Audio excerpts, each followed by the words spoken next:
Date night. Feeling like feeling like I'm borrowing my Jeep from myself here. Lon drives it all the time, but I got to drive it around today a little bit. I'm going to pick her up and we're heading out of town a little bit. Take you along for a few minutes. Okay, look who I picked up. Hey, Lon. So we're doing this question, answer, and comment show tonight, but this is how I get ready for it. I go out on a hot date. How's tax season? How's life? Busy, busy, busy. Yes, yes, yes. So we're going to Atwood right now. We're on this off-road, and I'm going to hang onto my wheel rather than conversate with you right now, but the show is coming up soon. And here we go, arriving in Atwood after a confusing trip to try to get to where we want. Atwood, where people care. So we're gonna go have a walk around the lake and then have some care-felt food and drink, right? Lon? Yes, sir, Bob. Yes, sirree, Bob. Let's have a walk. Lake Atwood. 1.25 mile walk in the books. Now it's time to party. Woo! Okay, there's the destination. It's sort of like a speakeasy. You have to know the password when you go to the door. And then it's really cool on the inside. It's like a rockin' party in there from the 20s. Okay, well, we got out of there alive. Wow, what a party. I think we're in the dark. How was it? Yummy. Yummy, yummy, yummy on The Crazy Picker Life with Wheeler, Dealer, and Banana Peeler. Oh, I adjusted it. You gotta be in video mode so you see the framing. Is that good? Yeah, that's good enough, right? Yeah. I don't move around. Whoa! Your mom said don't drink on camera. Oh no! Drink off camera, like drink it sneakily again. Sneak over again. We sneaky sneak. Schnickety schnick. That's alright. I've known your mom a long time. Woo! Taker, peeker, schnicker, wake. Take one. Welcome, fellow pickers and would-be adventurers. It is Dealer again with the Crazy Picker Life, and with me as my cohort in picking is I don't know. Wheeler the Vlogger! Woo!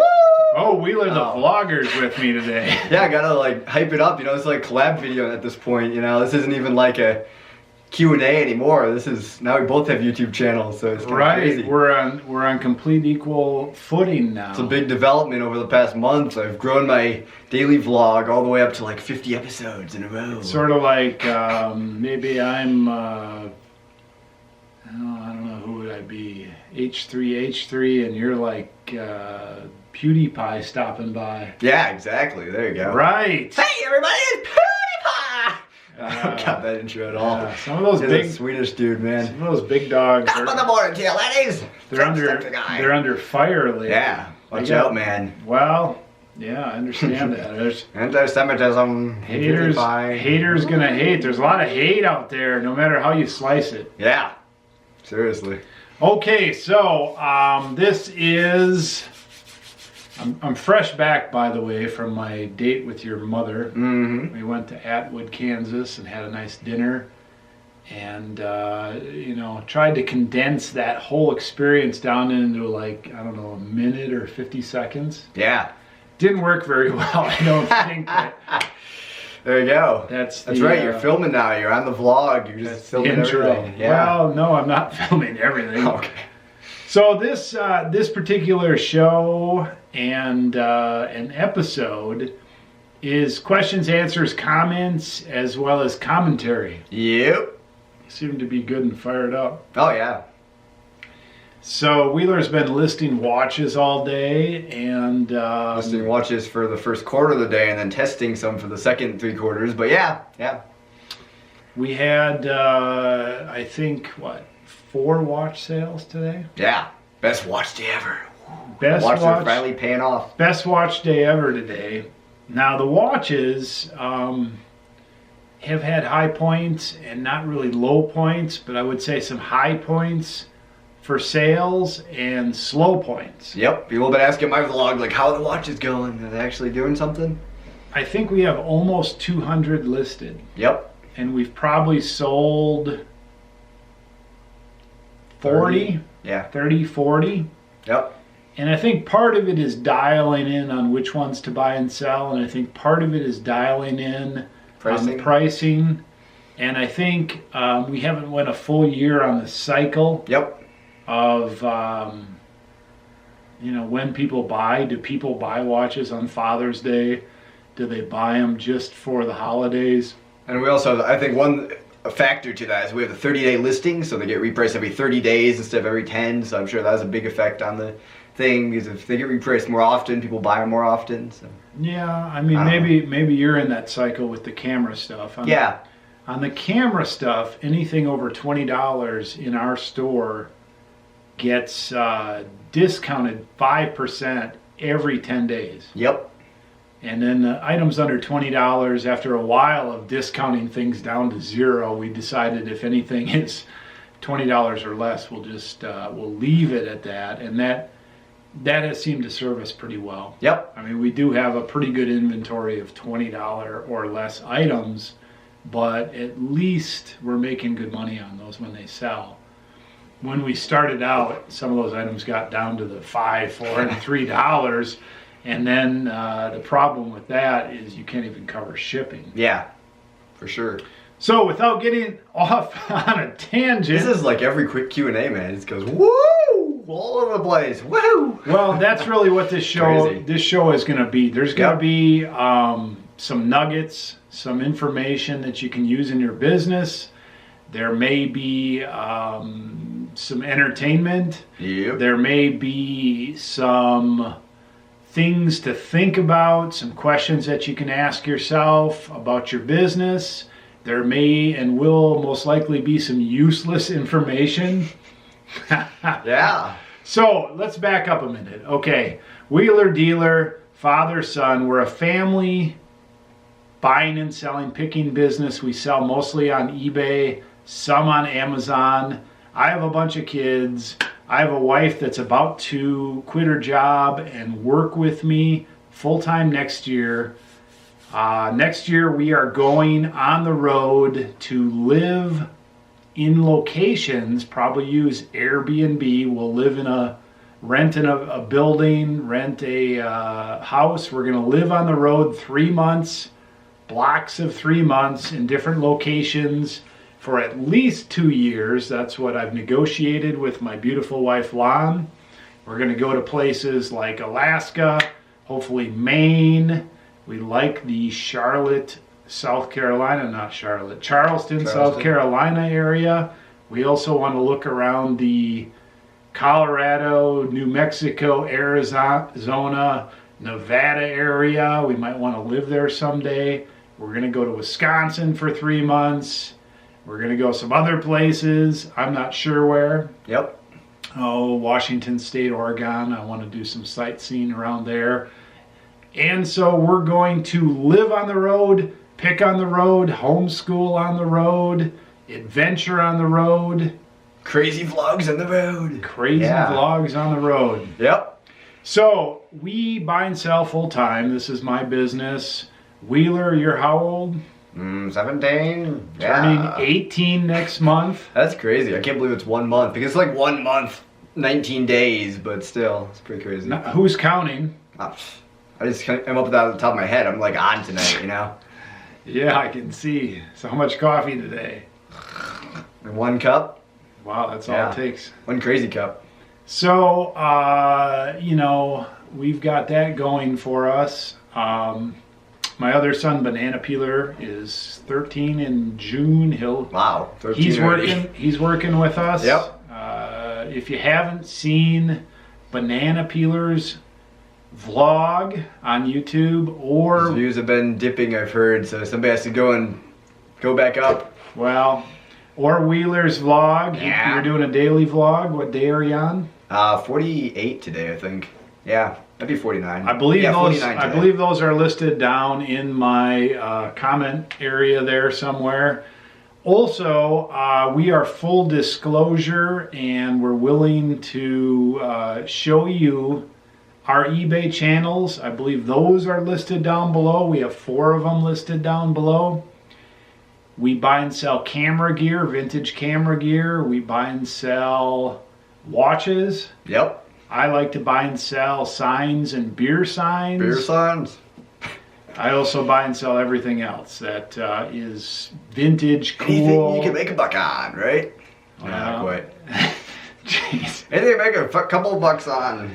I know I made an agreement with Lon not to drink on camera. I'm sorry. Oh, censor bar.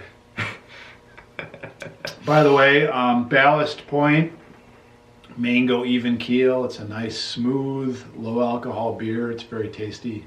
Tastes like mango. I know many of you know I'm a Schlitz guy. They get Schlitz out here very easy though. Well, they don't sell Schlitz in Kansas. Yep. You used to have a Schlitz distributor in town, but of course that was back in the, whenever it was, 60s, 70s. Okay, so if you've made it this far, here's the format of the show for today. We're going to talk about 3 or 4 subjects briefly, and then I've got, we did take a break for 30 days or so. I've got January sales numbers I'll share with you, and I have February sales numbers I will share with you. And then I have like 1, 2, 3, 4 pages of questions. We'll do our best to answer those. Yep. So, if you need to pause and get a beverage of choice, Some popcorn, set up on the TV, calling the whole family, right?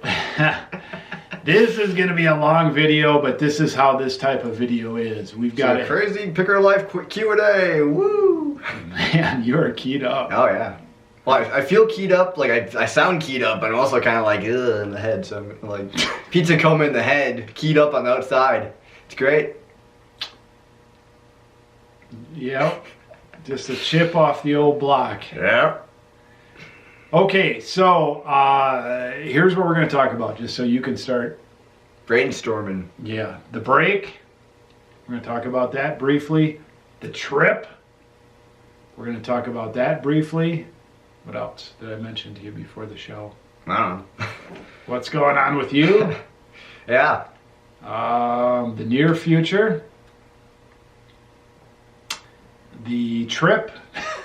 No, the building. Yeah. Our current location. What else? I don't know. What else is there to talk about? How the sales going? I guess you already mentioned all that stuff. Yeah, Sales we'll numbers, talk. all that. That could be what it was. Okay, so I took about 30 days off. I had this big, abrupt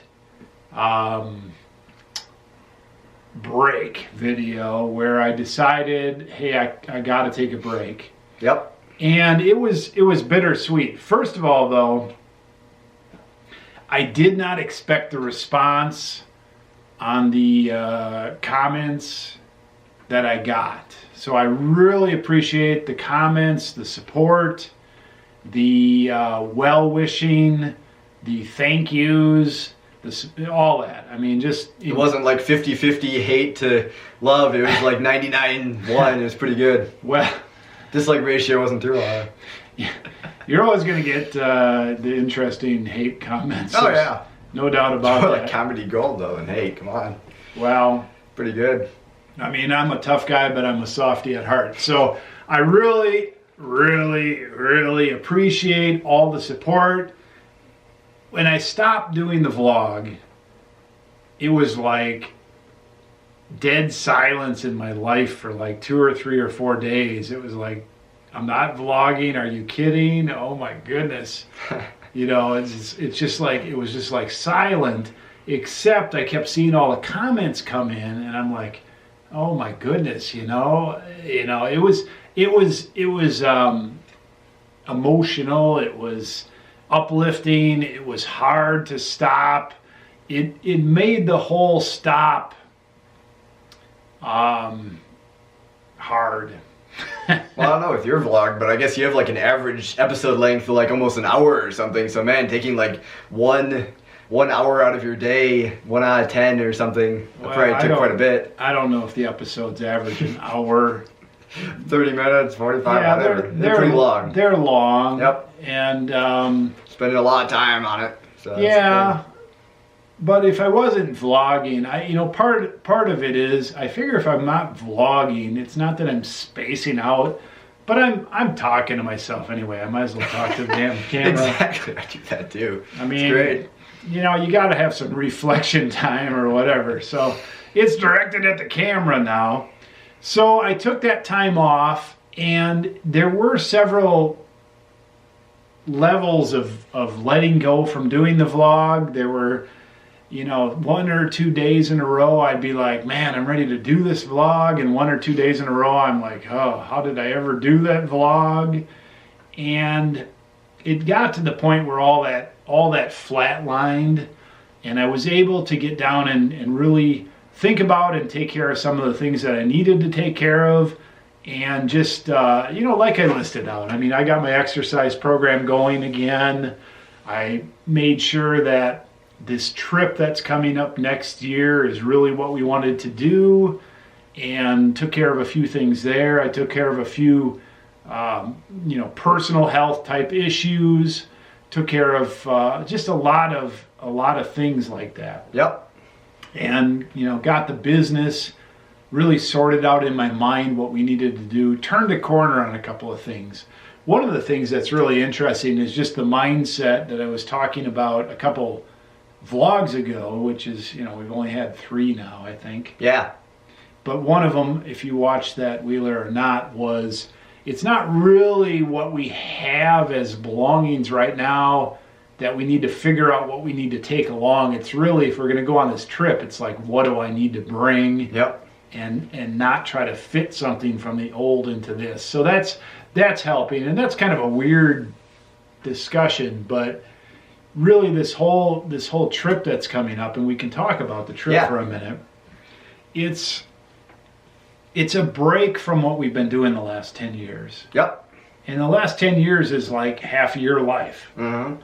But for me, it's just been a segment of life. Obviously, you kids are heavily involved. The family thing is heavily involved. From a business standpoint, though, it's been just another like start over and build a business. Because I've been through this cycle a couple times, starting over and building businesses. And so for me, from that standpoint, it's a lot like, okay, we've achieved this, we can do this. Let's start over and do something a little more different and more interesting, and let's, so I don't know. What do you think on that? I don't know. Yeah, it's been a journey. It's kind of funny you were mentioning the vlog thing before and kind of how you had that whole thing. Whatever. I remember when you said when you were starting the vlog, you had a couple little hiccups too. I noticed that kind of in my own vlog. I had a portion there where I was like 4 days behind and I had to catch up on that and stuff. I had one little hiccup there, which now I think I'm over it, but it's kind of funny. I see it. Well, if you're watching the vlogs, if you're watching our vlogs from the beginning to end, or you watch a lot of them, I don't know if you get the same perception as if you actually do a daily vlog or if you've made videos before, but there certainly is a roller coaster ride of sorts. Yep. And so I'm not feeling the newness of it, starting it up again like I did when I first started. The first 50 days of doing the daily vlog this last year, it was pretty much up the whole time. It was like, hey, I can come up with this, I can do this, I'm learning this, I'm doing this. I hadn't made a whole lot of videos personally myself up until that point. You were kind of the editor and the person behind the camera and all that kind of stuff. And so for the most part, that was a lot of fun and new and all that. And then between 50 and 100, somewhere there, it was kind of like, oh, a few days were like, oh, another vlog, what am I going to do? And some days when you had hard days were like, I don't want to put that on video. Yeah, exactly. That's another thing I was going to say. And interesting. And then on the other side of that is it's fun to share the successes. Mm-hmm. It's fun to have commentary back and forth. All those things. Yeah. Well, one other thing I've noticed is like when I started the vlog, I must have been at kind of a high point. That's why I decided to go for it, I guess. I could tell like with my first 10 videos, I listed 30 items. I listed 40 items. It's pretty great. But now I look back and I'm like, wow, all my recent vlogs haven't been listed as much. So I'm like, oh, should I stop? I'm obviously not. I'm not quite living up to my early thing there. But it's kind of funny because I started the vlog at a high point, and then this is more normal life right now. So that's interesting to me. Well, you can definitely get into the one-up game where you're like, okay, I showed this yesterday. That means today it's got to be one-up. Oh, yeah. And the next day you got to outdo that. And the next day you got to outdo that. You don't... yeah, I literally had that yesterday. That scooter session that just, it's gone. So that was one of those kind of moments. I was like, well, I won up my last day, but it's gone. What can I do? So it's just whatever. That's what happens. It's life. And I think, it's interesting because we have 8 people in our household, and you're probably from that standpoint the most like me. Like we need to challenge ourselves, and then like every day we try to get a little bit better and stuff like that. Not everybody in our household has that driven mindset. I mean, Lon, for example, and this is not like a negative or anything, she's like steady Eddie. She just wants everything steady, and she doesn't want you to have down days, and she doesn't want you to have really necessarily up days. Up days are nice, but she just wants it to, but that's not how I operate. Yeah. I'm all go until yeah. And I don't know, I can't control that. Yeah. So the trip. We were talking about the trip. Yeah. And then we came back to the videos again. Oh, yeah. So the trip is still on, right? Yep. Trip is still going. What I learned, like I said, is this downsizing that we're trying to go through, both business and personal, so we can pack everything up in small cases and go on the road. It's more challenging than I thought. Yeah. And so we kind of got some mindset, my wife Lon and I, and the business. I've got a plan for that now, and it's coming together, but it takes you a little while to wrap around really how that's gonna go. And I don't know if anybody out there has went through the idea of abandoning 98% of everything they own and then going on the road. That's kind of what we're going through. Yeah, it's pretty crazy. Well, it is. Now for you, you've been starting to sell some of your personal stuff, but one thing I do notice is for all the personal stuff you sell, all of a sudden all kinds of new stuff comes into your life. Well, the new stuff is like half of it is stuff I want to get done before I go on the road, and the other half is stuff for the road. So it's sort of in there. But yeah, it's kind of funny. Yeah. Because the funny thing is I had a streak there where I didn't buy anything, and I was like, wow, where are all the packages? I need to buy something. Woo! So that happens sometimes. It's kind of funny. I think it's because he has too much disposable income. Did that come through on the video? Yeah. Well, I was trying to figure out, like, should I buy some Rubik's Cube? Should I save up for a watch? Or should I save up for a lens? I'm pretty sure I just decided I'm going to save up for a lens. Because I just got a big paycheck today. I'm like, whoa. I save up for my utility bill, and I save up for my oral surgery bill. Well, this lens I've been wanting for 2 years, and I've been talking about nonstop. I might as well just buy it by now. And I just had, 3 people in the family with birthdays last month. Yeah. Different priorities. Yeah. I kind of abandoned the birthday thing. I used to, give everybody a ton of stuff. It's all right. You don't realize, really, that this is just how it is when you get older and have more responsibility. I was your age one time. Well, one thing I figure is wow, I have all this disposable income. I better spend it before I get old and can't spend it anymore, right? Yeah. It's okay. Okay, so we talked a little bit about the break. We talked a little bit about the trip. Obviously, we're going on this trip next year, May 29th, 2018. I'll be 50 that day. We will walk out the door of our life and leave Kansas, and we will be heading to Wisconsin. Toto, I have a feeling we aren't in Kansas anymore, right? So it's going to be. So we talked a little bit about the trip. What else? Oh, we're still here, obviously. Many of you have followed the saga of our office, and the building did not sell. Nope. Surprisingly, strangely, I don't know. The lady who was making an offer on the building called me, and she asked me, you know, do you want to move to the other side? Will you be a renter here long term? And I wasn't trying to sabotage the sale or anything like that, but I said, no, I'm not moving to the other side. I'm not going to be here long term. I'm moving home if that happens. Yep. I've got a different plan. And so whatever, the building didn't sell. Currently, we're aiming to move out of here if nobody buys the building. I don't have a lease in October. Yep. And then we'll be able to go on the road. Camera's out here. So that's the plan with that. Let's see what else is going on. Of course, moving out in October doesn't mean we're going to be starting to move in October. It means we're going to be out by October, right? Well, yeah, and I'll talk That sounds more pretty about. crazy. That's a lot more crazier than just like starting to move. Well, you know, I have moved a business, not just this business, but other family businesses, probably 4 times. And most of those moves, you wanted to be in one location doing business one day, and then you had like a weekend, 2 or 3 days, and boom, you needed to be in the other place doing business. Yep. This one's going to be different. I think we're going to move from now until October.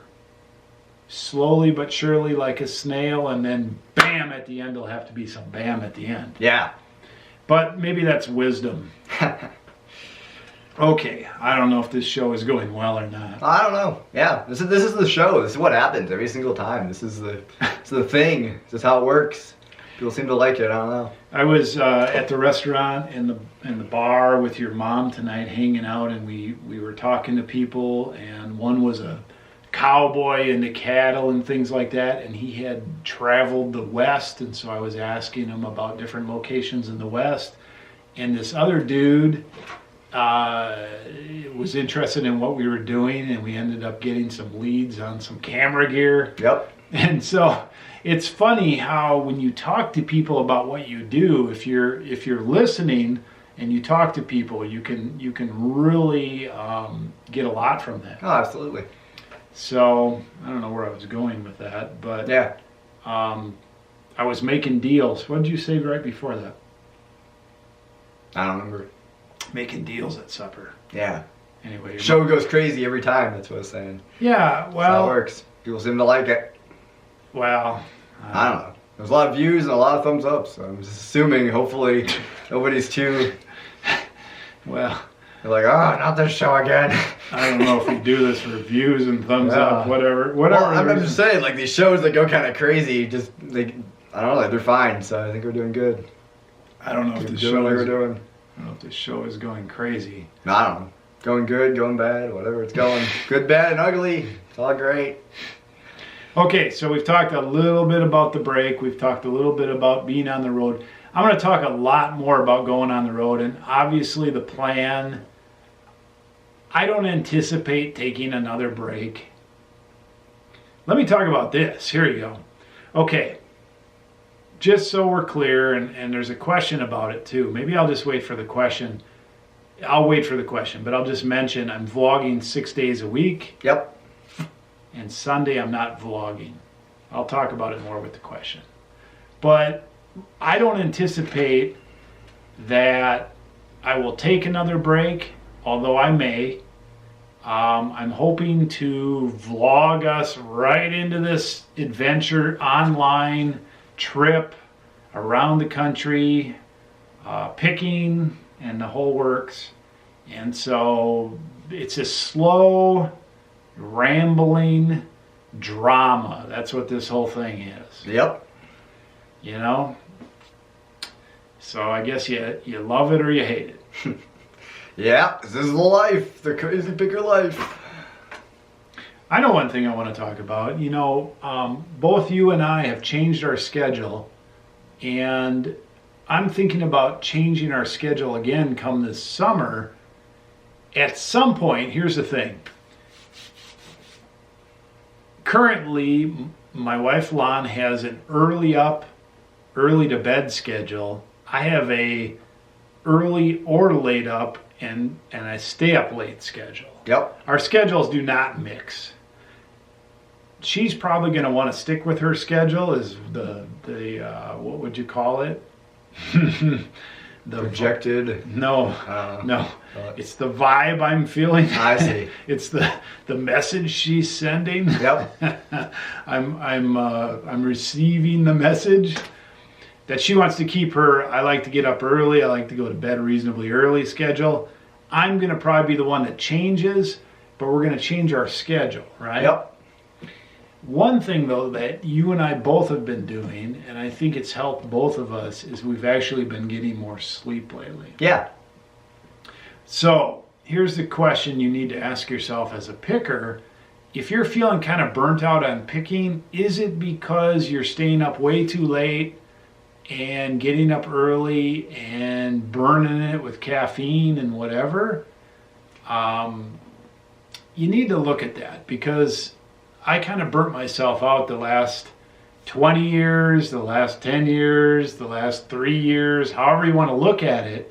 But in the last 2 or 3 months, especially the last month, I've been sleeping in until I'm done. And I like that. Yeah, for sure. And the longer I do it, the earlier I get up by myself without an alarm. I never really got up with an alarm, but I used to have to get up. I don't know why. Yeah. So, try it. Okay, let's talk a little bit about business. January, February, a lot of people have great falls. They have great Octobers, Novembers, Decembers, holiday. We had pretty good October, November, December. Mm-hmm. Anything I say here is not bragging. It's just fact and sharing. We have several businesses, so they sort of offset themselves. Our October and November and December were really solid this year. Yeah, better than usual. Well, I don't know about better than usual, but it was very healthy business. January through April are usually our best camera months. Mm-hmm. And this year is no different. In fact, in January, we had our best camera channel selling month ever by about $1,800. That's awesome. Yeah, and we've been at camera stuff, selling camera stuff for, this is our 4th or 5th year. And so that was good. And I actually thought, well, maybe we lost a little steam this year because we stopped picking earlier this year mm-hmm. than I think we have. Yep. Or we had less back stock. Yeah. Or something. Something different. Sort of like what we're facing right now. We've got less back stock, or at least less good back stock than I think usual. Yeah. But our watches, a lot less camera backstock, yeah. Yeah, a lot more watches. I have mixed feelings about watches. Yep. So, I didn't know what to expect this year. January, February turned out to be good, solid months. And our average month across all channels, we have really 4 active eBay channels, and I have another channel that I sell some stuff on, and you have another channel that you sell some stuff on, mostly personal stuff. We have an Amazon business channel as well, and then I have a few direct people that I sell test strips to, diabetic test strips, mainly from a business thing that I developed probably in 2011. And it's just sort of petered out, but I still have some of that going. So let's get on with that. January 2016, our total sales were $22,761. and we sold 522 items. That's crazy. I mean, is that per day? Like, Well, 10 13? a day would be 300. yeah, So it's like 15 plus a day. yeah, Average. that's crazy. Yeah. 600 would be, give or take 20 a day. So, Oh, okay, so yeah, so maybe 16 or 17 a day. yeah, January was busy. yep, Now, if that contributed to me burning out, I mean, I suppose it's possible, but January was busy. That comes out to $43.60 an item, pretty good. which I would say is pretty good for us because, I mean, there's people that work with lower cost items. Believe it or not, if you don't know this, there are some people that sell stuff $100 or more, $200 or more. I've seen a few channels on eBay where it almost looks like their minimum item they sell is like $300-400. Insane, yeah. And they have a lot of those listed too in some And cases. some of them have a lot of them listed. $1,300 plus items. Right. It's insane. So I've kind of tracked our dollars per item on and off. I mean, I've got the statistics every month, but on and off for years, and $43.60 an item is pretty good. Yep. So here's how it breaks down. Our camera channel, $16,231 in sales, 403 items. So that lines up with January's a busy camera month. Yeah. Very solid camera month. Northwest Kansas, which is sort of our general channel, 2285, 73 items. And that would follow too, because a lot of the things that we sell on our general channel line up more with the holidays. Yep. As gifts. They line up more with Father's Day. They line up more with like when people get their tax returns back. And so January is a little bit of a hiccup month, I think, for general merchandise.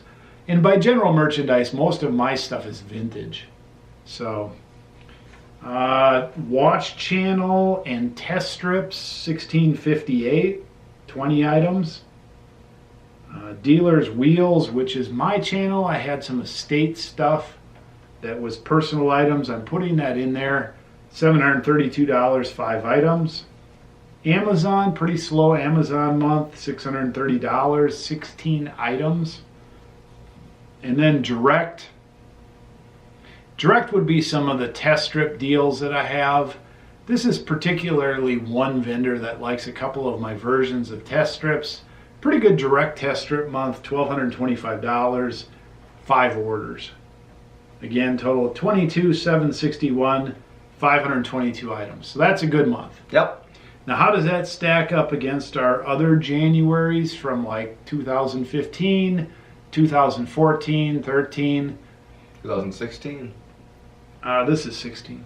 Oh, it is. Oh, Whoops. we're in 2017. 17. Man, we're one year behind. Oh my goodness, I was saying 2016. Yeah. Probably. I don't know. I didn't catch it until now. Okay, January 2017, even though I have written down 2016. Yeah. How does it line up from other years?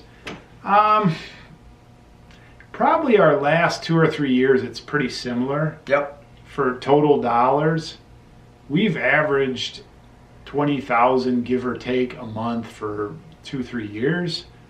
I think we've grown overall maybe 5 or 10% a year for the last 2 or 3 years.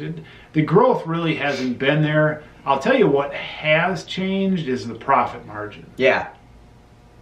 Less debt, buying lower, selling higher. Not really necessarily less overhead, because every year we've bought more stuff, better computers, better furniture and fixtures, a few more toys around the office, better trips. So the profit margin, though, really has changed. Yeah, so the total gross sales is the same, but the profit is more. Well, similar. I mean, Yeah. it's been a little bit more, A little bit more. but a little more dollars per item. a little better buying, a little better selling. Our inventory has grown a little bit. And so the growth has been there. But when it comes right down to it, you can only sell so much. Yep. And it's been pretty much you and me and Banana Peeler as a part-timer for most of that. And so although we've bought and sold larger items, I think for the most part, our margin has got better. Yeah. Profit has got better. And so we reinvested that profit in tools, fixtures, better trips, experiences, that type of thing. Yep. February 2016, total $20,092, 20092, 437 items shipped. And Canon Guy, our camera channel, again, strong month, 14,340, 326 items. Northwest Kansas, general merchandise, up a little bit, 3529, 81 items. Watch and test strip channel, down a little bit, 1259, 16 items. Dealer's wheels, 433 and 8 items. That air guy, I sold a $100 beer sign, 1 item. Beer signs are moving, guys. The beer signs are moving. Now I sold one in March. Yeah. For $270. Beer signs I will be selling. There are some behind us. If you really are a student who've watched our videos, behind Wheeler up in the corner there's some that are missing. The 2 little ones on the other side there. Yep. You look that way, you gotta look the other way. Yeah, I saw it. Yeah. I looked over that so I can see it there. Yeah. It's twisting my neck right now. Well, these 3 are not listed. Mm-hmm. But many of the other ones are. I probably have 5 or 6 to list yet. I will get more aggressive in the pricing. Amazon, $206, very slow, 4 items.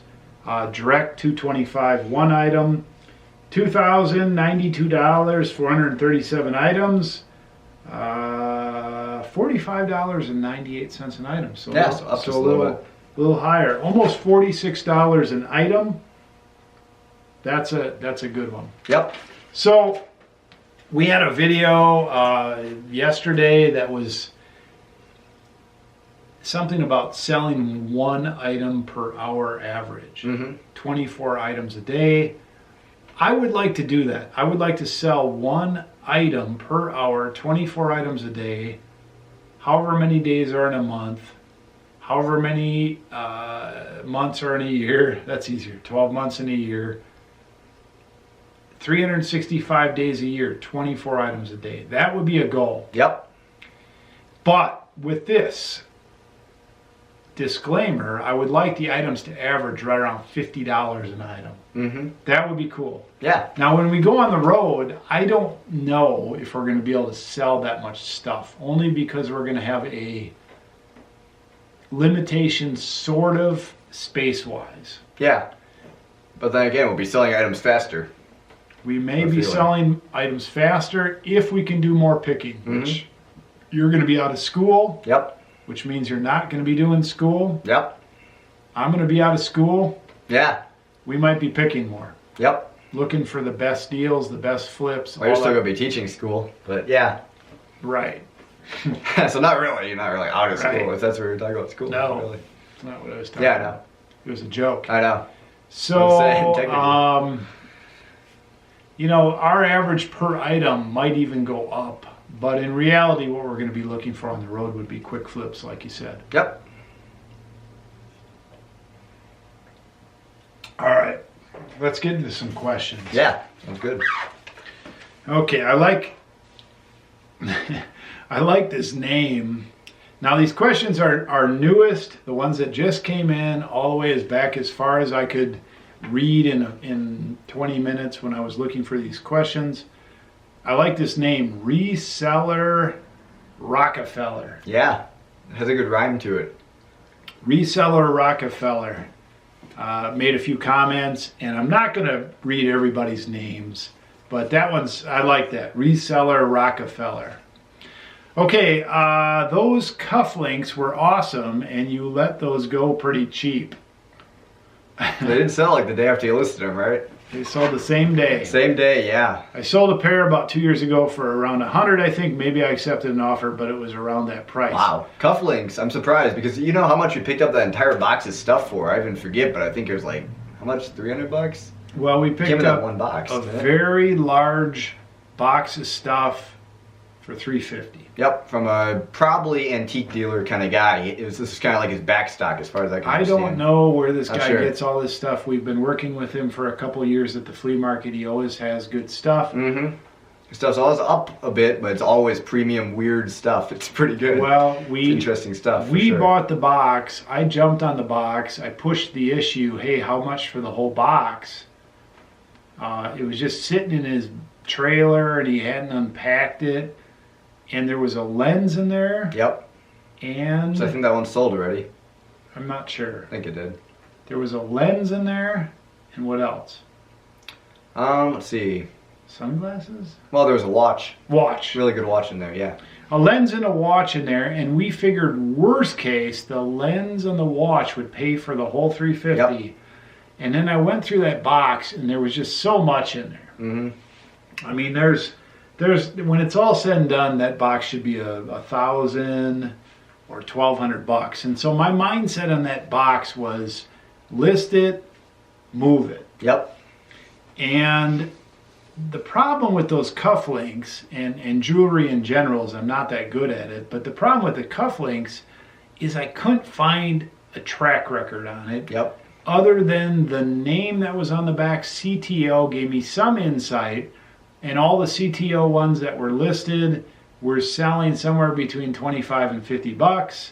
So I decided to put them at the high end of that, $50. Yeah, I thought that was pretty high. I was like, whoa, cufflinks for that much? I wouldn't pay that. No, they were 10K gold. What does that mean? Oh, well, 10 karat gold or 10 karat gold filled?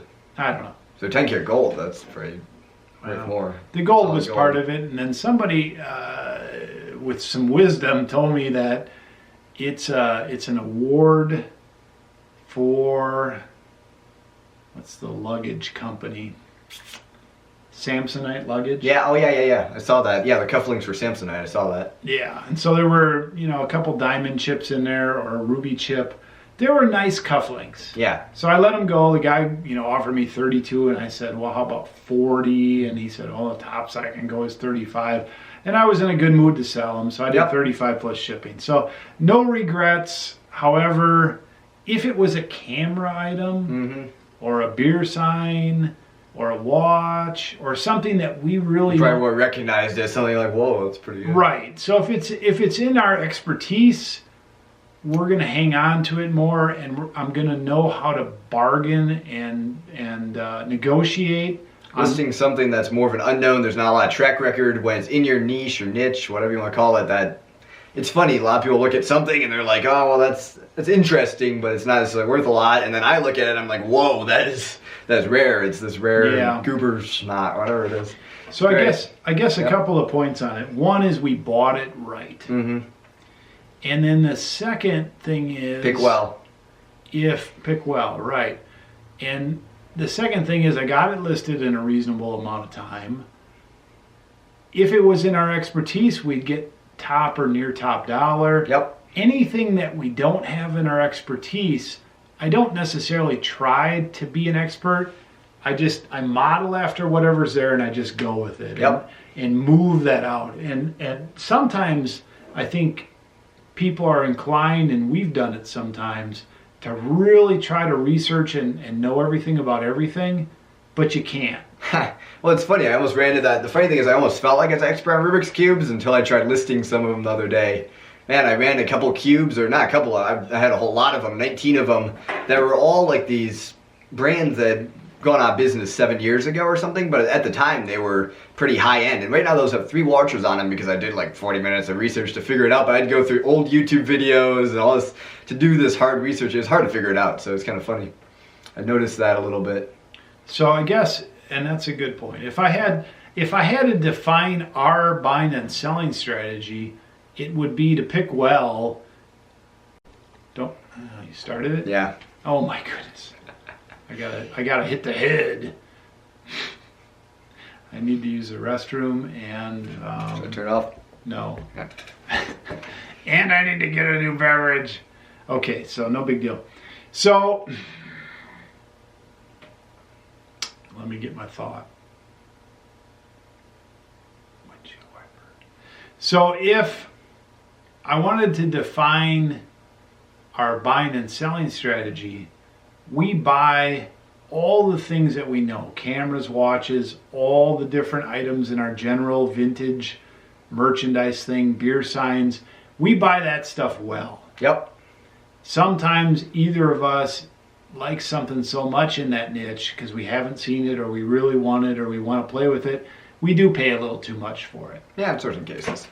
Everything else, though, it's like our strategy is just to pass it through as fast as possible, get the money out of it, get it to somebody, even get it to a middle person. I was gonna say, yeah. And that's just what we do. Because a lot of cases with the cameras and watches and the higher end stuff that I act as an expert on, I'm going to sell to a collector, I'm going to sell to a user, I'm going to sell to the end buyer. In some cases, on the things that you don't really know, you're going to sell to a reseller.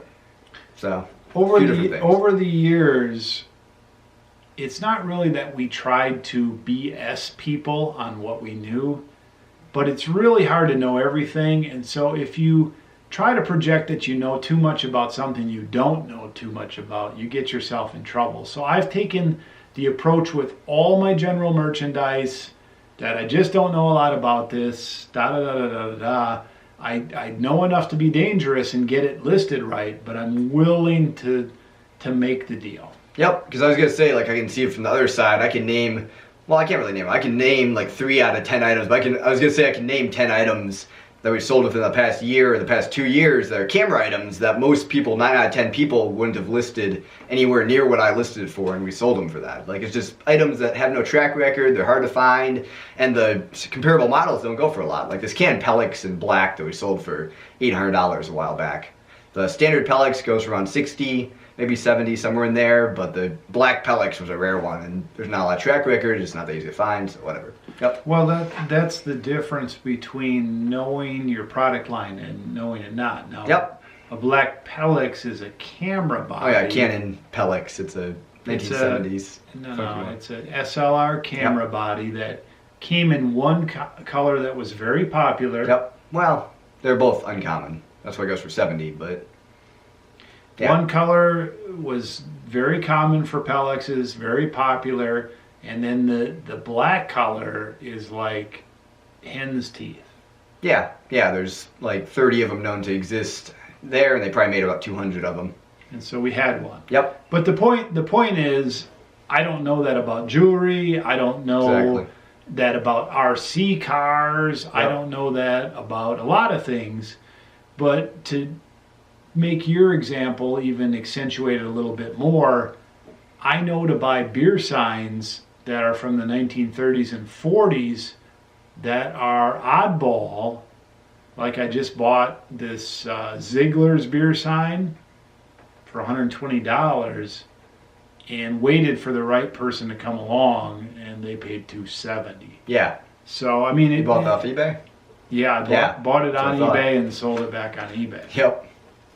So the point is, you got to know when to hold them and when to fold them. Yep, that could have been like those cufflinks for somebody, that sign right thing. So yeah. Well, right, and the person who bought those cufflinks, and they went to New York, and the person who bought another set of cufflinks, and they went to New York, they're probably both going to put them in their retail store. Yep. Or whatever, and they're going to double their money. Yeah. Do I care? Not really. Yeah. Exactly. But, you know, when I make a mistake, like when I lowball sell something, or if you guys see something in my listings, especially the ones that I put on YouTube, and you want to point it out, I love that. Go buy it and make fun of dealer in a video. No. Don't think I'm not offended in one bit, and I'm not sour that I didn't make the money on those. Mm-hmm. I was super glad to get $35 out of those. Yep. Because that's like... No, I saw it. I was like, whoa, that's surprising. No, it's like super frosting on the cake. Oh, yeah. I mean, we spent $350, and we're looking at probably making close to $1,000 on that deal. So Yep. that was cool. Yeah. Good to charge restocking fee for new sealed items on eBay to help defray losses. Okay, so I was talking in a video yesterday, the day before, about a sealed Kodak camera. Yep. And I didn't sell it on eBay, I sold it on Amazon, and then I related a story about a voice recorder, an Olympus voice recorder that was 20 years old, but new in package, and I had sent it out, and then they opened it, and it was broken. They broke it, don't know what. It came back because Amazon is very, very buyer-centric. eBay is too. They're definitely going more towards that route than they have been. And then when I get it back, of course it's broken, but even if it wasn't broken, it's not worth as much because it's not in the new old stock version, collectible, whatever. Brand new one, whatever, yeah. So I have mixed feelings on a restocking fee, and I'm just going to give a couple examples. I think this is important to talk about because it's really about the style of your selling. Not that many people like lawyers, and let me just say that lawyers are a necessary part of our current world. You can't get away from lawyers. There are good lawyers, there are bad lawyers. Doesn't matter from that standpoint. There's good people and bad people, whatever.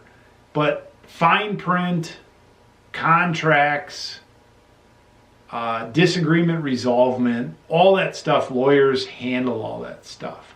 However, when you're a buyer or a seller, nobody wants that transaction to be any greasier or full of fine print or full of snags or yellow alerts or red alerts or feelings of regret or weirdness or tinge. Nobody wants that on the buying and selling end. And so here's what I mean to sum this up. I'll let you mention this. There are some eBay ads out there that they have their little spiel and then they have like 4 pages of fine print on how we will not send here, we will not do this, we will do this, we hate this, we love this, we stand for this, da da da da da da da da da. And I go to those, and I think there's less of those than there used to be. Mm-hmm. There used to be some of those like with music playing. Oh yeah. I've seen all kinds of crazy like stuff. Videos start playing, everything. It's crazy. And you felt welcome like to my story, or just stuff right in. You felt like you had to read all that before you buy from that person. Otherwise, you'd be like missing something. Yep. And some of them were enjoyable and funny, and some of them were be like, oh my goodness, I don't want to do business with this person. Okay. Yep. That's one end of the spectrum. Yeah. The other end of the spectrum is somebody will fill in the item specifics, and they'll have like 3 words like, that's what I was going to say, yeah. Do you like it? Or it is red? Or it's 2 inches long? I mean, it's insane. Oh yeah, the funny thing is you see that a lot in camera places. Like there's a lot of competitors to us who have a lot more volume. That's the thing. That's the main thing, I guess. And they sort of have a crust between that thing. They have like their little paragraph of fine print, whatever, and then they have like a 10-word description, and that's it. Then they have like 3 pictures. And they sell every range of items the exact same way. So like a $1,000 lens, same thing. A 50-cent goober, whatever, same thing. It's crazy. I can only go by what we've done in our experiences. In the last, I've been on eBay at one capacity or another since 1999, which is the year you were born. Mm-hmm. And no matter what, if the buyer-seller experience is not a win-win, nobody wins. Yep. And so we try to make our auctions very clear, very short as possible, direct to the point, friendly, and that's it. Yep. including, if you can look at our auctions, right? We've got them listed in the about. You can go study some of our auctions. Clear, concise as possible. We don't always do everything right. Obviously, we miss some things sometimes. Not a lot of rules. Not a lot of we don't do this, we don't do this, don't do this. Very positive, right? And compare us with the one that's got all that legal speak, and at the end of the day, if the customer is not happy, both of us have to take the bowling ball in the nuts. Because if your customer's not happy for whatever reason, they're going to go and in varying degrees, they're going to talk to eBay. Yep. Cry to eBay. Yell to eBay. Work within whatever the system eBay has, and for the most part, eBay is going to say, hey, look, the customer is always right. Yep. Now, it doesn't mean that the customer is always right, but this is the environment that we deal in, win-win, and when the customer is not happy, ooh, that's pretty neat. When the customer is not happy, yeah. When the customer is not happy, it's not a win-win, and the deal goes bad. And as a seller, we need to work with that, okay? Yep. Now, I want my customers to be happy. I realize some of them are completely insane, etc. Yep. But I feel better having a smaller deal, and then when it comes down, I just deal with it one at a time. Do we get trampled on?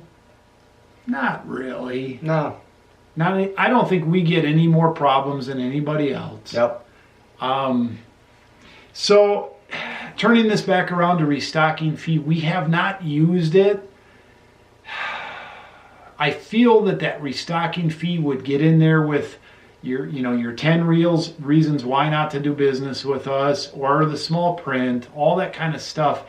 We don't have it, but I don't think it matters. Yeah. So I have one quick story on your previous thing there. I bought My rant. Yeah. I was going to say, like, the inconvenience people cause you when they have these minor issues and want to send stuff back and whatever. It's funny how that translates, since we've had so many issues like that kind of leave a bad taste in our mouths. Whenever I buy something, I'm definitely a lot more lenient with the seller than most people would be, I think. Like, I had this camera bag I bought the other day for $110 plus $20 shipping from China. I paid $20 extra for express shipping. It got here, I think, 14 days or something, which was another $5 on top of the express shipping cutoff. So I emailed the seller, didn't get a response back. And I really have a feeling with this seller, since they have like, this item was removed from eBay, whatever, I could easily go in, open a case, eBay give my money back, I could keep the bag, whatever. I'm not doing that. I don't care. I just let it go. That's how it works sometimes. Our personality here at the Crazy Picker Life, as a rule, is win-win. Yep. And sometimes I'm taken to the ropes, and I'm mad, and I'm ranting around, and feel like punching walls and stuff like that. But for the most part, I'm just looking to get people the right product, and if I didn't uphold my end of it, I'm willing to backtrack and do what it takes. If something went wrong with shipping or postage, I'm willing to, work with that. So my advice is this: you're going to have some bad days and stuff like that, but always be listing, always be selling, always be buying good stuff. Put enough in the hopper, sell enough stuff. There's a percentage that's going to happen. Do the best you can with that. Look for the win-win. There's a few you're going to have to write off. Don't let it kill you. Yep. So, if I come off in any situation like, oh my goodness, it killed me, hopefully that's temporary. I get up the next day and I keep going. Yep. There's more orders. I'm looking over here. I don't have a lot, but I've got 3 orders going out, So the restocking fee, in theory, is a good idea. I think the downside is more than the upside with that. Yep. I think it sends the wrong message. It can also, in my opinion, if you're willing to charge a restocking fee, it sends almost a message that, hey, you expect some. Mm-hmm. I expect every item that goes out of my office to stick. Yep. So I don't want to be too hard on the person that made this comment, because I think in theory it's not a bad idea, and maybe it'll work for your business. We don't do it. Yeah, and one thing I noticed with really successful, just a same thing but different topic, a lot of these retail stores have actually been going away from restocking fees within the last 5-10 years, I've noticed, which is interesting. They used to have a lot more of that, and now it's kind of, a lot of the newer, up-to-date stores are going away from that. Yeah, I'm not sure. So hopefully there was some things you can take away from that. You know, I should have said this at the beginning of the show, but everything that is in this show is our opinion. Raw. Yeah. Raw. Yep. Raw, uncut, our opinion. There it is. Okay, your InfoWis helper, new seller, dealing with first claim of not receiving an item. USPS tracking confirms delivered, left at front door. Buyer emailed me prior to purchase, requested I change ship to address as it was missing only the street name. Everything else was correct. I had a bad feeling doing that and should have known better. I have email record of the buyer with the request to change shipping address from the same email buyer has on PayPal. Anyway, now I'm in process of defending a chargeback claim. Think I'm being scammed, or if not, the whole process of accommodating shipping address not verified puts me in a difficult position. I learned the hard way it was a $36 sale. Okay, so I'm sitting over here with a package that I've got an address situation. I brought this up a couple days ago. Bottom line, if I don't feel good enough about an address and can't verify it, I don't send it out.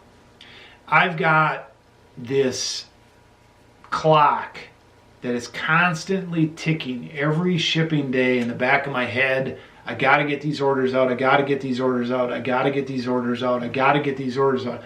So there's pressure to get orders out. Yep. But you can't let that pressure get to you so much that you don't verify an address if it doesn't work out correctly. Yep. I use Indicia, and there are a lot of other ways to verify an address. Indicia, when I put an address in there for USPS, and sometimes I'll put my UPS addresses in there as well, it will either, when I validate it, it will either validate it or it will say there's something wrong with it. Mm-hmm. If there's something wrong with it, I look at it and it can be, I mean, I had one today that was 118th Street, but whoever put it in there on the eBay side put 1 space 8. Mm. And so my Indicia postage thingy majiggy would not take that. I took the spaces out. It's 118th Street, went right through, verified, good deal. Yep. You know, there's a lot of little tricks and things there. If I can't get it to go through there, I will go to Google Maps and I will try to get Google Maps to bring it up. If that brings it up, that makes me feel a little bit better. It's a real address. Mm-hmm. Or I can at least piece together maybe what was wrong with it. Sometimes you can bring up the name of the person or business cross-referenced with the city, state, and zip, and it'll verify it for you. Mm-hmm. A lot of people that have their address typed in or are typing to a couple different addresses on eBay, they just make a mistake. It's not everybody's out to scam you, right? Mm-hmm. But one thing you're saying that you got an email to change the address before shipping, you were saying, like, when we get an email like that, we all say change your PayPal address before buying it. So what? Well, I have a couple thoughts on that. People need to have the right address in there for us to get eBay and PayPal verified protected. If you ship to an eBay, PayPal address verified, if something goes wrong, you got something to go back on. Yeah, I think that might have been what he's talking about there. Right. Sure. But for me, there's probably two things I look at. If the address doesn't completely match, or the person says, hey, I didn't update it, can you ship to another address? I will do that in a couple of considerations. One, if it's a low-cost item, I'm like, whatever, don't care. If you're scamming me, whatever. And by low-cost item, I don't know, $20 or less, right? Yep. I might just let that pass through because I've got so many orders going out. The second is I look at their feedback. High feedback. If they contacted me through eBay, good. If they contacted me through email, does that email line up with the one that's on the PayPal? And does it line up with the one that's on the email? Yeah. Then and high feedback, then I might let that go. If I went back and forth with them and have a reasonable dialogue. You get into higher priced items, I don't send anything out of here. Yeah. Without pretty close to ironclad. Like this thing that I have a little problem on, the guy or gal has 40, 50 feedback. It's $100 plus item. It's like $40, $50 shipping. It's not going anywhere until I have this resolved because I have a street name that doesn't exist. Yep. I have First Street spelled out, which is kind of weird, which kind of tells me maybe this is a kid trying to order it on their parents' credit card or who knows what. But there's no First Street. There's First Avenue. Yeah. And usually First is 1ST. And that's not so good. But it didn't come out. So I've sent a message. I still haven't got a reply. Yeah. I'm going to send another message. I'm going to send a message to their email. If I can't make contact with them in this particular case, I probably will just cancel it with the thing that I can't line up with their address. Yep.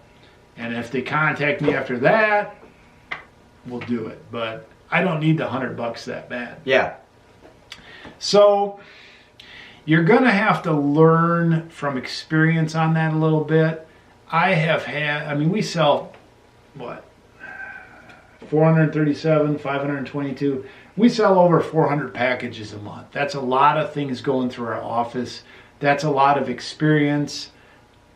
5% of those have some sort of a address problem, zip code problem, street problem, name problem, request. You learn to deal with it, but you also learn that out of all those problems and requests, probably only 1 out of 10 or 1 out of 20 of those requests is weird. Yeah, so that's 20 a month, so like 1 every business day or something like that. So that's pretty heavy. No. Yeah, well, the ones you're saying with little issues. No, if there's 400 packages a month, they said 5%. So. 5% of 400 is 20 a month. But Yeah, I probably have questionable weird ones, 1 or 2 a month. Yeah. 1 or 2 a month. Yep. At our volume of business, 1 or 2 a month is legit weird stuff. Mm-hmm. And the rest, that's about it. Lemonade, I see in the fridge. I'm gonna have it. Uh-oh. Apparently I did. Already on camera, that was quick. Oh yeah. What'd you do, flick it on the way by? Yeah. All right, so 11 seconds. We're 3 questions in. 30 questions, now we're in. We gotta move a little faster. So here's the deal. You're gonna have shipping issues. You're gonna learn from them. If you're new, shipping issues suck. If you're medium, shipping issues suck. If you've been in it a while, shipping issues suck. But you're always gonna have them. You're gonna learn from them. You're gonna minimize them. And it's a $36 sale. Spend some time learning it this time. And what'll happen is you'll probably make less errors, or at least less of these type of errors if there was an error next time. And between now and the next one, sell 100 items. Yep. and you know, you divide the 100 items you sell by the $36, let's just assume you lost it. It's 33 cents an item. Mm-hmm. So out of all the dollars we sell, and okay, here's time for Wheeler. What do I rant most about in the office? The stickers are not on, the numbers aren't on. I don't know. What is it? No, it's the returns. Returns, okay. The returns. I wasn't listening to what you were saying. The returns, Yep. and the problems we have and things Yep. like that. The losses. That's it. I mean, shipping is the losses. Mm-hmm. The returns, the shipping problems, the things lost in space. Yep. I rant about that a lot. But in reality, it's only 2-3% of our business. Mm-hmm. Maybe 4 on a really bad month. And that will not make or break you, and it especially will not make or break you if you're picking well and listing often. Mm-hmm. You will get better. But the more you sell, the bigger your problems are. Yep. The more of these things that are going to hit you, you know? Yep. And they do seem to come in threes, so be prepared for number 2 and number 3. Yeah. So you can go through the whole process of chasing this thing for a while. From now on, you could certainly say, no, I can't change the address, and you can refund their money. They can rebuy it. They can change their address when they pay on PayPal. I work with a lot of those case by case. Like I said, I look at all the information. Do I have a verified address? Do I have somebody with a lot of feedback? Is it a low dollar item? I don't know. Let's move on. Anything else? Nope.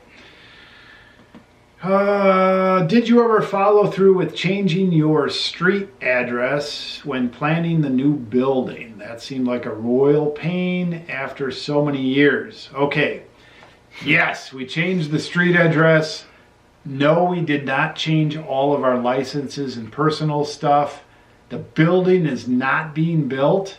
We've backed away from that since we've decided to go on the road. Yep. I went back in, much to the chagrin. Battery going out. Much to the chagrin of our local code enforcer, regulations person, and I said, please change our address back. Yeah. So we changed our address, we changed it back. No building, going on the road. Whew. Crazy. All right, let's change out battery. Down. Yeah. All right, so keep it moving here. We need like one of these things like they do our question answers from like these really short video channels. We need like the lightning round. You just like go through a bunch of them super quick. But yeah. Hey, I think it's worth going through some of these. Yeah. And again, it's our opinion. It's my opinion. It's my experience that I've done. You really do need to weigh everything you've got going in your life and your business when you answer some of these questions. I mean, there are companies, and this is really way out there, but there are companies like Walmart that sell a whole bunch of junk, and they take a bunch of stuff back and they just throw it out. Mm-hmm. And they sleep at night. Yep. And then on the other end of that, if somebody's just selling like their one thing that's like $30,000 or something, I mean, you got to really watch that one sale. Yeah, they'll take that to court. Well, sure. So like somewhere between there and Walmart, yep. we exist, and you exist, and you've got to make sure it fits your scenario. Yep. Okay, so does that actually mean no Monday vlog? I know it's usually one day behind, just wanting to clarify. Glad you're back. Okay, so here is the vlogging schedule. I will be making my vlogs Monday through Saturday. So I will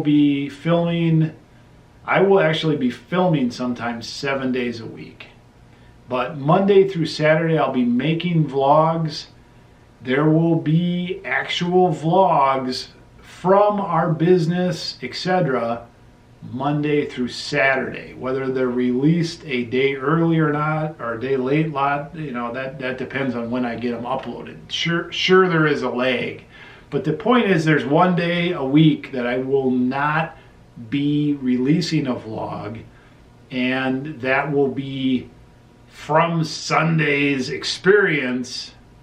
There will be nothing coming out as a separate vlog from then. So that's a really long, weird answer. Yeah. Because okay, let me see if I can summarize this.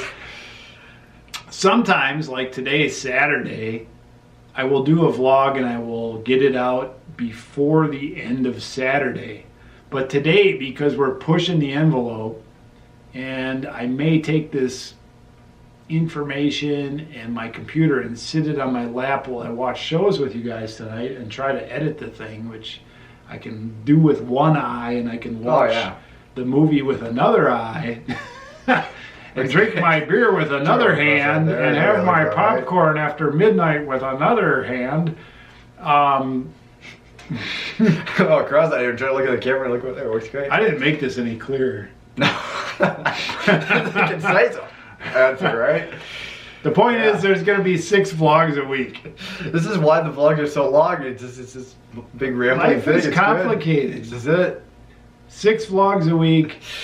I'm just taking a deep breath on Sundays and not doing any more than I have to, other than spending time with my family. And 6 vlogs a week, 1 day off. Yep. Take them when you get them. And come watch my Sunday vlog. The prize will be on after his Monday vlog, so it's the same thing. So are you vlogging 7 days a week? Yeah, I am. I do scooter stuff on Sunday. That's the deal. That's my fun day. And what vlog are you on? Well, Sunday is my 50th in a row. Yeah, so you haven't hit. I'm on 220. So maybe by the time you hit 200, you'll wake up and do 6 a week instead of 7. We'll see. Who knows? I'm doing 6 a week. Yep. 1 day off a week, 6 vlogs a week. When they come out, you'll see them. By the way, I think this is another question that I was going to bring this up. If you're not receiving notification that I have a new vlog out, make sure you're subscribed. Yeah. Check when you come to my channel. It'll say subscribed or not subscribed. If you're not subscribed, feel free to subscribe. Yep, and subscription is not the only thing. You have to press the bell icon or you will not get notified in a lot of cases. Sometimes you won't even show up on the subscriber feed. I don't know what's Say that slower and clearer. The bell what? Press the bell icon to the right of the subscribe button to make sure you get notifications when we upload a new video. You know, gotta repeat every YouTuber ever spiel thing. Okay, so there's a subscribe button. Yep. And then there's a bell notify button. Yep. So make sure you hit both of them. YouTube is screwed up. And while you're at it, hit the thumbs up. Hit the thumbs up. Hit the everything else. Yeah. Share with all your friends. Yeah. Share with all your friends. Every YouTuber spiel ever, man. Forget about sharing with all your friends. There's too much. Share with all your enemies. Good info here. You don't want to give it away. Okay, yeah, there you go. Don't share with any friends. Make sure to unsubscribe so nobody knows you watch us. They just make it worse. I don't know. I enjoy the videos and have implemented some of the simple things you do in organizing. My question is, how do you keep everything inventoried that's listed and easy to find? Do you have a system or an easy identifier you use? Okay. So every item we have has a code number. Mm-hmm.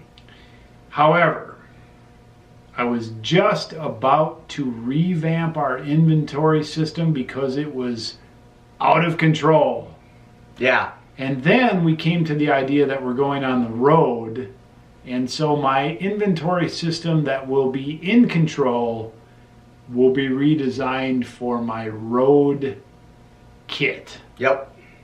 So our inventory system right now, and any good inventory system, I think should have a couple of different components. For us, we have a number on our items that encompasses a date code, when it was listed, and a unique identifier number. Yep.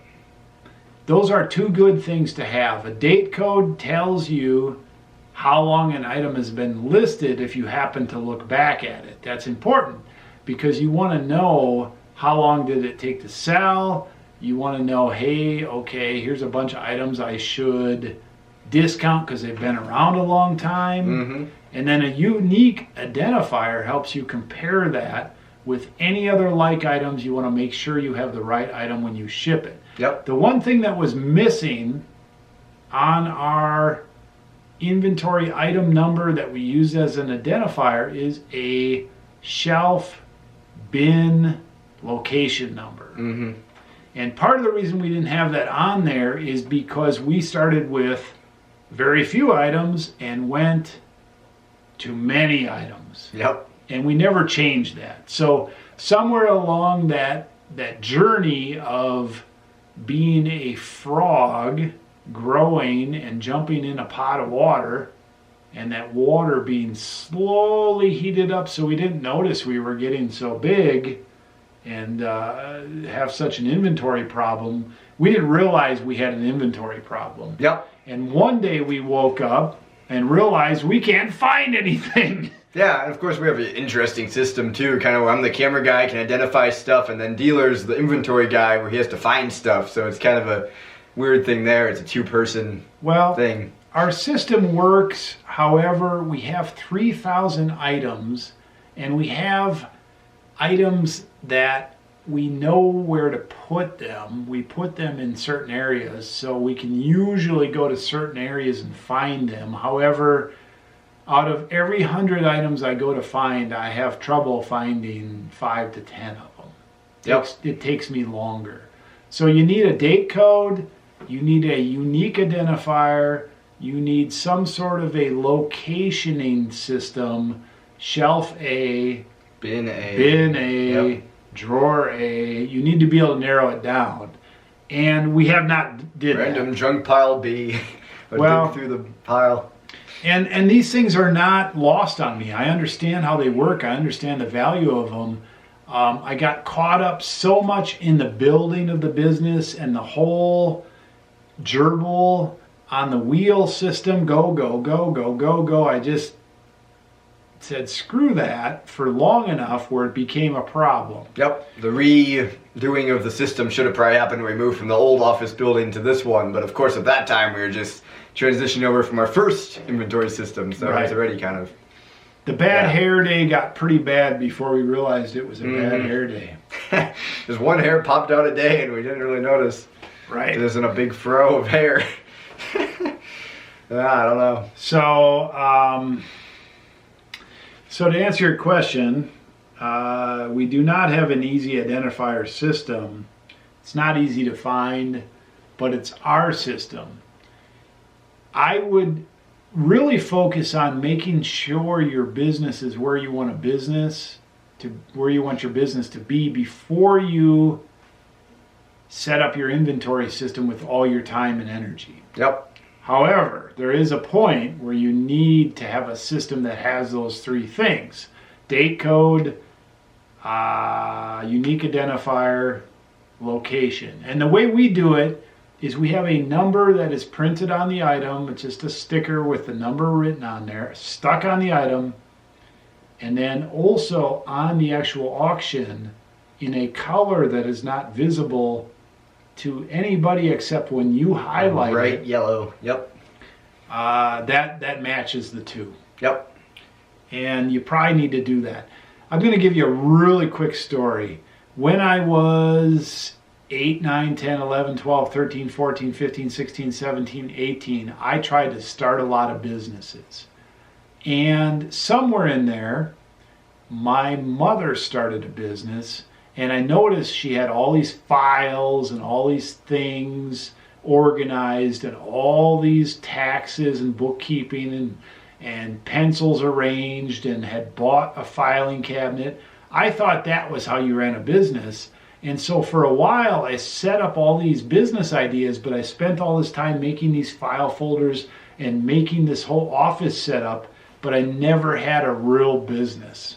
So don't get caught up in setting up your inventory system full bore, but not have your eBay business going. Yep. Don't set up everything in the business without having a business. Make sure you have a business, and then use your non-productive time when you're tired and about to scream and die and then make up your inventory system. Because we are proof positive that you can sell 400 or more packages a month, $20,000 a month. Obviously, we both lost our mind, and mine is even way farther gone than Wheeler's. Yeah. But we still run a very active, very profitable business without having a full inventory system. Nope. I'm just saying though, I could probably find the items that dealers problems with within like half the time, but that's just me because I'm a camera guy, man. I'm half blind, half dumb, half deaf, and half drunk. Doesn't know the cameras as well as I do. That's what I'm saying. Okay, none of those are true. Yep. We haven't even made it off the first page. I know, that's what I'm saying. We have 3 pages or 2 hours, whatever. I don't know if anybody will ever figure out how we answer questions on these question and answer things, man. but if you do, if you figure it out, make sure you get your question in. 3 days.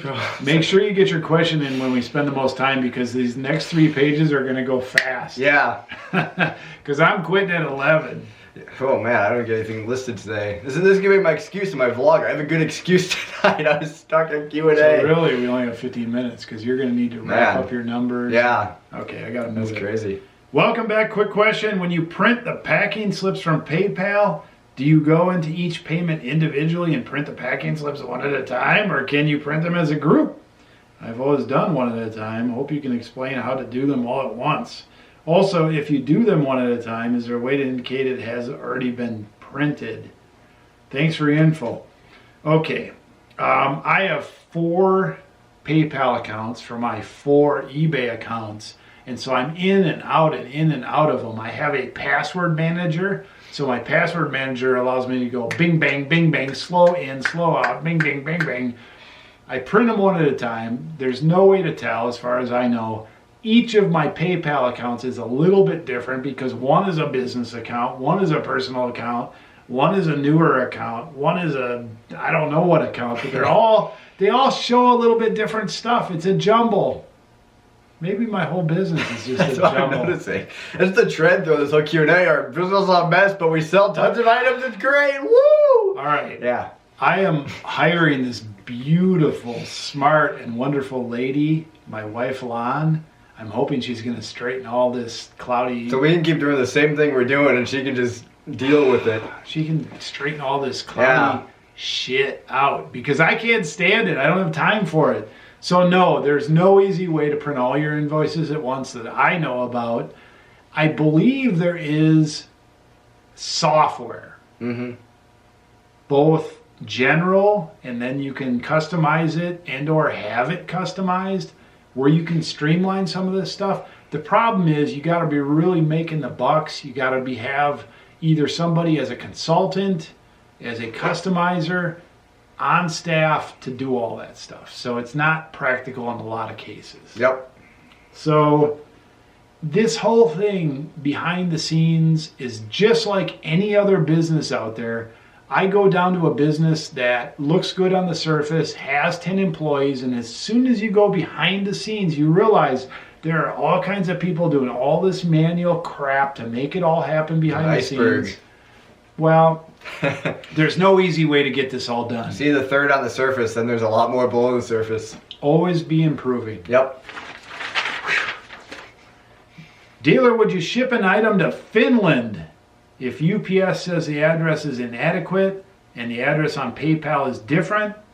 If another overseas carrier, let's say Parcel Monkey, agrees to ship with that address, would you go ahead and ship it? Okay, well, international shipping is a whole animal all its own. I rarely, like, let's say 1 out of 1,000 international packages use UPS. I have nothing against UPS, but UPS International is expensive compared to USPS. If it doesn't fit the dimensions for USPS, I don't go to UPS. UPS is just too expensive. I shipped one huge sign UPS from US to Canada.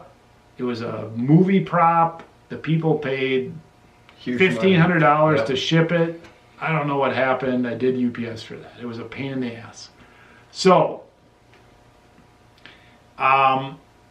international addresses, depending on where you go, it is experiential. For example, addresses that go to China. Chinese is printed more or less left to right, upside down, backwards, crazy, right? Well, it's all one running on sentence. There's really no sentence structure or anything unless you really understand it. So I have gone back and I will take on PayPal and I will say print a label on PayPal to see how PayPal would print it. And then I take that label and I put it into my indicia and I mishmash it in there so it will go through. Then what I do is I will print it in Chinese characters or as it's given, or I will ask the person, give me your address in Chinese characters. I will take that, I will put that in a word processor that will accept Chinese characters. I will print it nice and big. I will cut it out and paste it on the side of that package along, hopefully with the person's phone number. Yep. Japan is similar. A few other countries are similar. Finland, I haven't had a lot of problems with Finland. I would contact the person that bought it from you.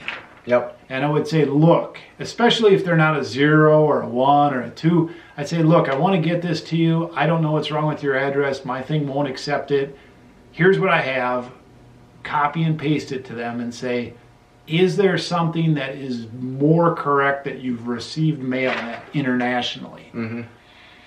So if you open a dialogue with a person like that and they are a legit customer and you don't get it out right away and it's not a panic, like get it out right away, like a movie prop or something, they should work with you, work with it until you're both satisfied. Yep.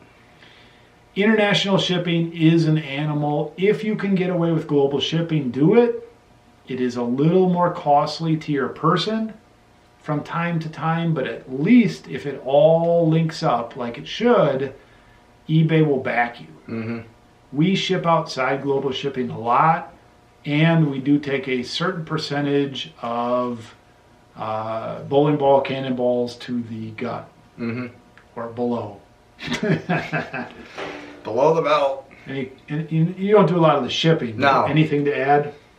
No, not really. I don't know. I've had a couple things there, but nothing really major. So I guess we go back to the same thing. If the address doesn't seem right, continue to ask questions, continue to Google, continue to work with it until you feel better. And then if you still don't feel good, make sure you put some sort of insurance on it, or if it's in the US, a signature on it. The worst case there is something will come back to you and you just have to backtrack on it. So, make it fit. Do you ever try to give money back on a return item? Talk about that some. So partial refund, is that what you're saying? I think so, and I had to think about that. What exactly? I say talk about that some. We've been talking about stuff that nobody says that. Now they're saying talk a lot. Oh, Well, I'm going to keep this Yeah, I know. reasonably short, Joke. but it depends on what type of items, and it depends on the response of the person. Mm-hmm. I mean, some people are like, "Hey, it's red. I really thought it was blue." You're not going to convince them to keep it. Mm-hmm. Okay. You see a part, it's broken. Yeah. Beyond repair. Sometimes like we'll ship something foreign and it was a pain in the ass to get there and expensive to get it there. And so the person is like, if you were local, I would ship it back, but it's not worth it. Mm-hmm. And then we might say, well, I'll help you a little bit. Here's some money back. Yep. Somebody will get something and let's say it's an RC car and a wheel was broken off. Mm-hmm. And we said a wheel wasn't broken off, and they say, well, it's broken off. I'd say, well, that shouldn't be, can you get a wheel? And they say, I can get a wheel, but it's going to cost me $15. And I'm like, well, that's reasonable. It was $200. This guy's for real. This gal's for real. It's going to cost them $15. I'd say, all right, hey, if I give you that $15, are we both good? Is it a win-win? Yep. And I'm like, okay, Yep. Exactly. So it goes back to this. I'm in the business of getting people something they want. Yep. If it's a win-win, I'm in. Yep. I really don't care if I paid $20 for something and I sell it for $50 and the person gets it. If there's a problem and I can make it a win-win, that's what I'm going to do. Yep. Even if I lose a little money, whatever. There's time involved, there's money involved, but it comes back to win-win. If you do your job,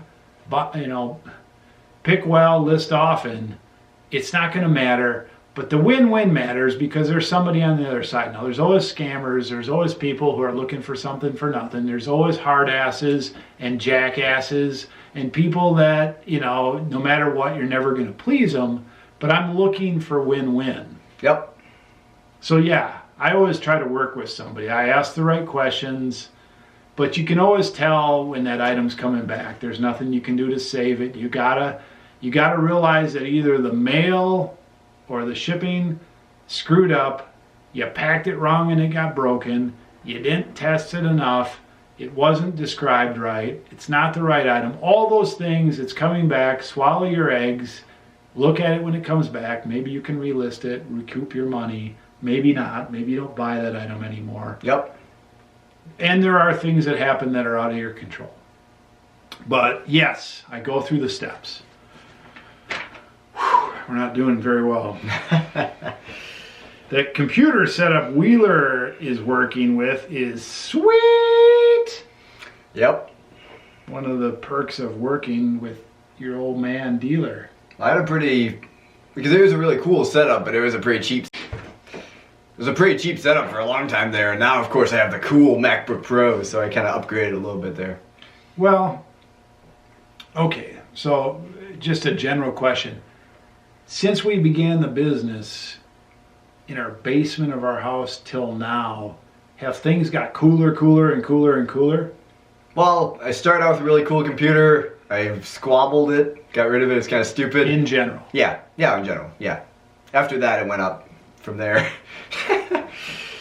Yep. So they say that, and then they say, yes, please take Sunday off. Maybe avoid the burnout. Thanks for another terrific video. I've talked about that. I'm taking Sunday off. Sunday, I don't work my eBay business, and that's part of why I decided not to work my vlog experience. Yep, I do kind of business vlogs / like 20% personal in my vlogs during the week, and then my Sunday vlog's all fun for me, so that's it. All right, another comment. Welcome back. Didn't get notified.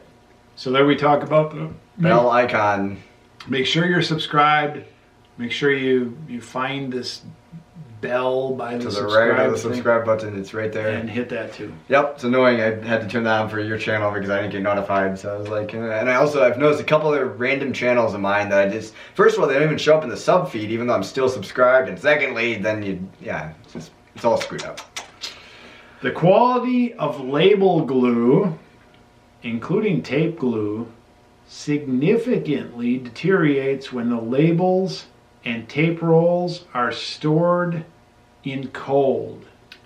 I would agree with you. I had a label problem recently that I've never had before in 6 years of business, which would be 6 times, let's say, an average of 300-400 orders a month. I mean, this is thousands of labels. Never had a problem before. Cold, warm, whatever. I buy the best packing tape I can. I've never had a problem with that. I work with a real good address, postage, label company, printer company called Indicia. I really like them. It's a monthly subscription. Maybe I should be sponsored by them. But their labels have always been top notch. I got 1 or 2 rolls or a batch that was crap. They wouldn't stick to fly paper. Yep.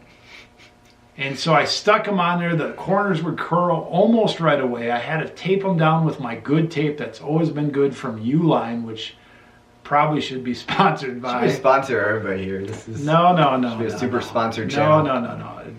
But anyway, and then all of a sudden, bam, they're good again. Mm-hmm. I can stick them on stuff and they stick like crazy glue, like the craziest glue ever. So I hear what you're saying. Here's my shipping thing, and I have shipped here with this business, and we shipped a lot of things when I worked with my family business. We shipped a lot of vitamins, supplements, that type of thing. Hundreds and hundreds, thousands and thousands of orders over the years. Buy the best labels, buy the best boxes, buy the best packing tape. Yep. Don't skimp.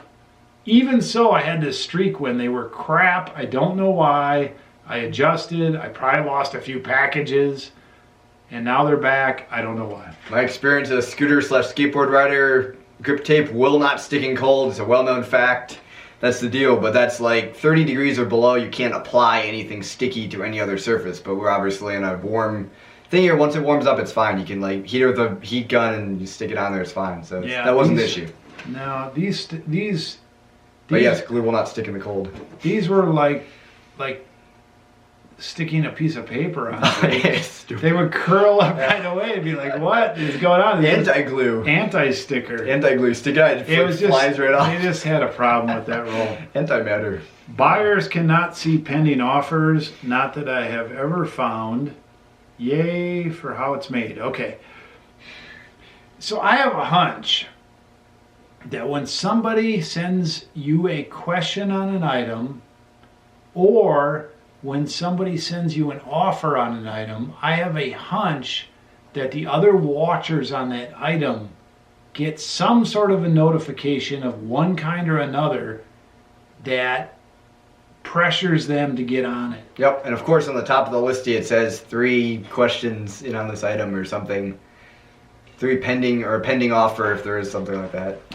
And so this person said that buyers can't see that. I don't know, because here's why. Many times in my memory has somebody submitted an offer of $100 and it's on a $200 item, and I sit there and I look at that and I'm like, $100, I sure would like to have $100 in my hand today. I paid $50. I'll make my money. Should I wait for the $200? And then I'll go pack some orders. I'll go to lunch, whatever. And I'll come back and I'll be like, bam, that item sold for full blown price, no offer, where it had make offer on it. Yeah. And the only thing I can think about on that is this pending offer is in. eBay sent some sort of message to the people that were out there, or it shows on there, somebody felt urgency. Why in the world otherwise would they pay full price where they could have just made an offer? No, it definitely shows on there. I've done that before. Like I see this pending offer, 2 pending offers. It's a lot of time it's not multiple items available and it's almost at the end of those items available. So I'm like, okay, instead of making an offer, I'm just gonna buy it now because I don't want to. Now you might have to, if you're a savvy buyer, you might have to click on something that says offers made, pending offers, and then it might open up and it might do the old A ******* B made an offer, and it doesn't really tell you anything other than there's offers. Yep. Or pending offers. So you might have to click on something, but I think it's there. Yeah, it is. Question, if you had to, oh my gosh, do we have like 3 or 4 hours? If you had to stop reselling completely, and there was another question from the same person. There were 2 questions from the same person on different days. One was if you had to stop, this one's different. If you had to stop reselling completely, the other one was online completely. So I mean, this one is. I have 3 different options. I always have options. This one is reselling completely. Like I can't even go to the flea market or have a rummage sale.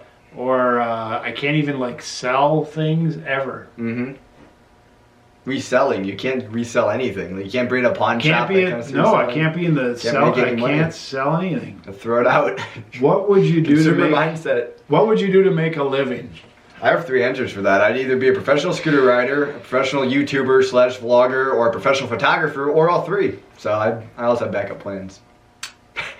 Well, I mean, I've been in a number of different types of businesses and scenarios. I've worked a lot of different jobs, all the way from menial, all the way up to high stress, high critical, nameless, faceless jobs to in-your-face sales jobs. I mean, I'm a little bit like a chameleon. What would I do? You know, I would like to do something online again. Online is the future. Whatever you're doing, you have to design. There's a few you have to hook it with online. Mm-hmm. I would probably get into some sort of consulting, and this is assuming that reselling is still on. So let's say, for whatever reason, dealer gets banned from the internet. Yeah. All my eBay channels get banned. Amazon gets banned. I go to Etsy, I go to Bonanza. All of them are like, "Oh, we've heard of you, dealer. You can't come Alibaba up. Yeah, no, you can't come up with a fake, ID and start over. You can't do one of these deep web black markets. Black market IDs, so you can sell online. I mean, I know how to do all those things if I have to. By the way, because I got too much invested. So if my IDs all go down, I will resurface as Wilma Smith. Everybody watch out. Watch out. Damn, that Wilma Smith is selling a lot of cameras. Yeah, wow, they look kind of like Wheeler Dealer. But I mean, let's say like, yeah, Deep Space Nine, I am blackballed. I cannot sell online, and when I go to the flea market, which is still running, they don't let me sell. They don't let you in. No, they let me walk around. Yeah, okay. But I got like a scarlet letter. Yeah. I would probably consult. But here's the thing. It would take me a while to build up my consulting business, how to do it. Whether I teach on YouTube, whether I teach in person, whether I have a website, whether I teach small businesses to get online, whatever. I would consult. And while I was building up the idea and my whole pitch and my whole focus and gaining a clientele, I would probably have to go do something different than I would want to do. And just off the top of my head, in the last 25 years, in the in-between moments of being an entrepreneur, I mean, I have stocked shelves third shift at Kohl's, shoes. I have sold coffee machines. I have worked as a dispatcher at the police department. I have sold Schwann's frozen treats door to door. I have worked in the freezer at Schwann's. I mean, I've done a lot of different things. And so if you are going to say, okay, I'm worked in this career for a certain period, and you're willing to say, I'm putting that aside for your dream of being a reseller online, know that you may need to fill in from time to time to make it happen. And there are some upsides and downsides, and things can change. But also know on the other side of it that reselling online is a great business, and you should be prepared to do something different if things go bad. Always have to have a backup plan. Have some money saved, have some inventory saved, have some silver saved, have some gold saved, have a backup plan, have some skills, Yep. So I don't think I would go away. I would stay with the online thing. I just would have to do that. Now, here's another aside. You should have an end game. I'm not on the road where my expenses are going to be high. When we're on the road, our expenses are going to be high. But I'm living virtually a debt-free life. I have reserves in case something goes bad, and I have family and backup people around me. So it wasn't always that way. There was a lot of stress getting to that point, but have a plan where you work hard to get to that point where basically I could take next week off. I could take next month off. I could probably take 3 to 6 months off right now and do nothing. It's one of those things that a lot of really big entrepreneurs, serial entrepreneurs, if you can take X amount of time off and still be fine, that's a big gauge where you're at. It's an interesting one that I've seen, actually. Okay, so if the buyer says they didn't receive the item, what happens? It's a pleasure to have you back, dealer. That's nice. Okay, so if the buyer says they didn't receive the item, what happens? Well, I mean, there's a couple of basic things you should check first. Do you have tracking on the item, and does it show delivered? Does it show signed for? Who signed for it? Does your address, excuse me, does your address match the PayPal address? Do you have the backing of PayPal? Do you have the backing of eBay? All those things can improve your situation. I tend to give the buyer the benefit of the doubt, and I start asking questions. If the tracking says it wasn't delivered yet, of course you can tell the buyer, hey, it's still out there. You know, it's taking a little longer than I thought. Is this your address? Copy and paste their address. They say yes. You say, well, it's taking a little longer than I thought. Let me check the tracking. You check the tracking. It's taking a little longer than you thought. You tell the person, hey, you're going to have to wait a couple of days. Let's see what happens, okay? Higher priced items, you should have insurance on them. Priority mail, you already have insurance on it. Sometimes if something goes wrong like that, it's going to take a little while to get your insurance money back. I rarely ever get an insurance claim. Most things work themselves out. A few of them you sweep under the rug and take a few hits. It's usually not a big deal.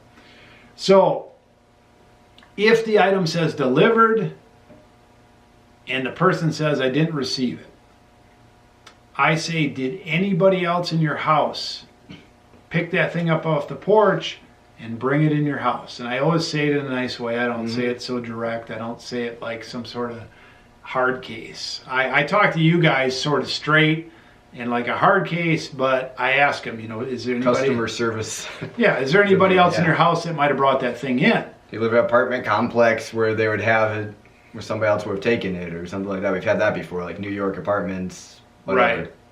Right. So if you live in an apartment that's a key off that it could have got either delivered to the wrong apartment, somebody else took it in by mistake. Sometimes it's delivered to the neighbors. I have them check with their neighbors. Sometimes there's a front door and a back door. Did you check both doors? Did you check under the mat? Did you check in the bushes? Did they leave a note? Did you check with your postman? Do you have a regular postman? Do you have a substitute postman? You asked the post office. Did you check with your post office? Yep. Did you show them it had been delivered? Did you ask them, hey, this wasn't delivered? Do you know anything about it? They might say, here, we have it right here. We don't know why, but here it is. Got marked for some reason or something, yeah. Did it get damaged? Let's see. If it gets delivered to another house like your neighbors and your neighbors don't know you very well, they might put it in your box. They might return it to the post office. If it's a busy post office, it might take a couple more days to get redelivered. We have to wait a couple days, ma'am or sir. Let's see if it gets redelivered.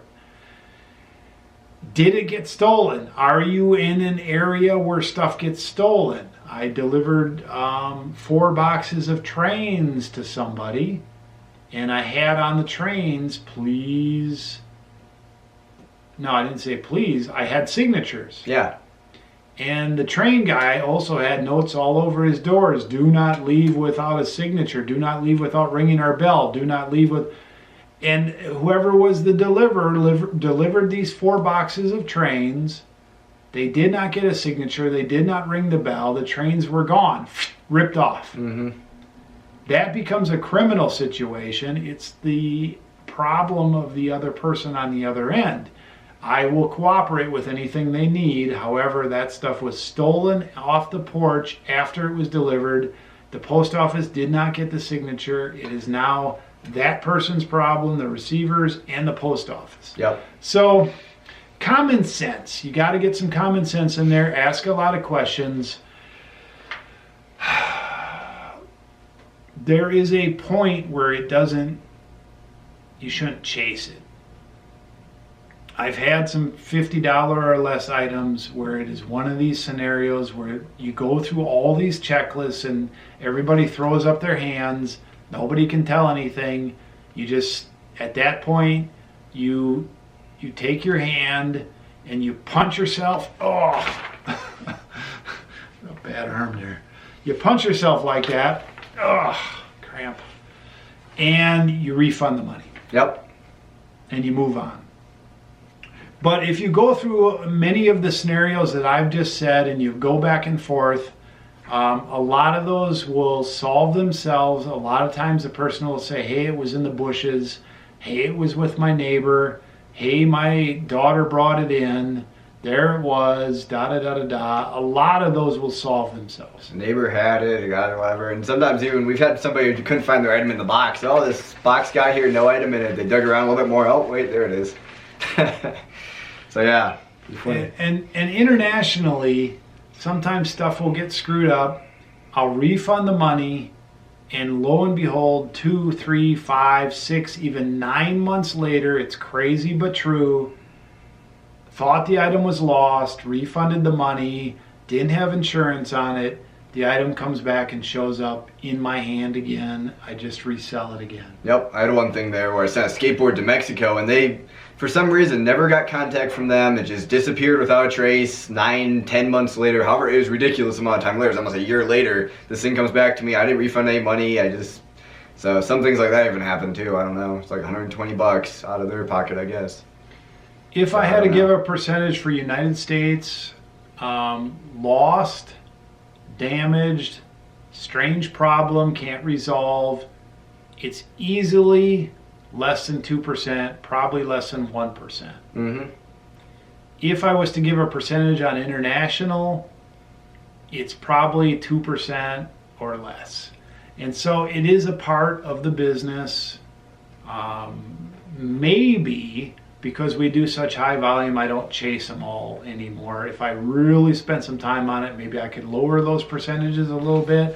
But at this point, that's acceptable to me. I would rather list another item. I would rather pick another item than mess around. So Yep. there's certain things that I've just let go. Get caught up into it enough to learn everything that's going on, and then as you grow, just your tolerance will rise a little bit and just keep going. Yep. Similar to the thing like where you sell an item for a little bit too little. If you'd done 45 minutes of research, you were able to figure it out completely and sell as an expert. But instead you sold it for half price and it was worth the time. You could have listed 2 or 3 or more items in that same time. So during any given day, my mood might go up and down. There might be some stresses. For the most part, it's not too bad. If there is a stress, whatever. At the end of the day, no regrets. I let it all go. Yep. And you have to do that or you'll have a heart attack. I've been working my butt off the last few months at a job I despise. Make a change. But it's consumed all my free time, so I haven't been able to follow your videos as closely as I've liked. It wasn't until the day that I watched your return video and realized how much I wanted to work for myself and try really hard to do the picking, reselling lifestyle. It's going to be hard, but I'm going to go for it. Thanks for reminding me of my priorities. Thumbs up. So the deal here is put yourself in a position to make it. If you have a position you're working in, a job that you're working in that you despise, Don't cut bait until you can barely stand it, but set yourself up as best you can before you do that. Mm-hmm. Make your chance of success the best.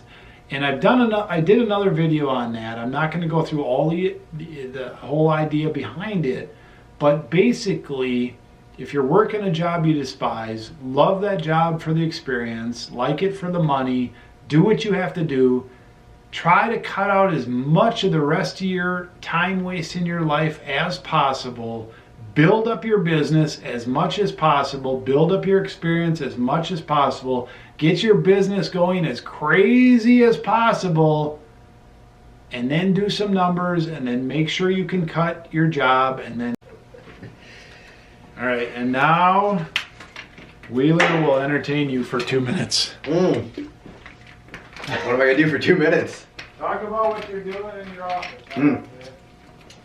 Well, I don't know what I can say for 2 minutes while dealer's gone here, but I guess what I've been doing lately is just listing watches. So watches are crazy.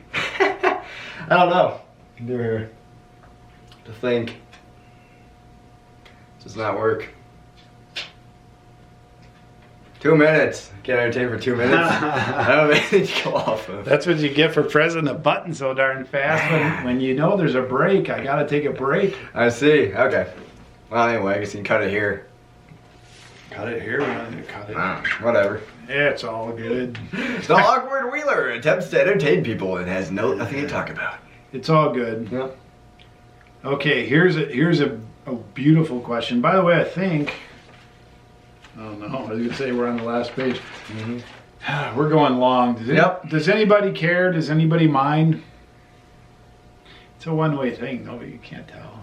By the time There's a card in the upper by the time you want to do that. By the time you all answer, we will be long asleep and etc. Yep. Okay, here's a question. Beer mile, question mark. Well, 2 years for me. So if you look back in my videos, there's one that's got beer mile in the title. I ran a beer mile. If you want to know more about that, go watch that video. If you want to see beer mile 2, gotta wait till it gets a little warmer, because when it's a little warmer, the beer tastes a little better. Run the Rubik's Cube mile too, and he's doing that. It's equivalent, except you sell a Rubik's Cube in between. The answer to the question beer mile question mark is yes. Beer mile 2 will happen sometime. Okay, two questions.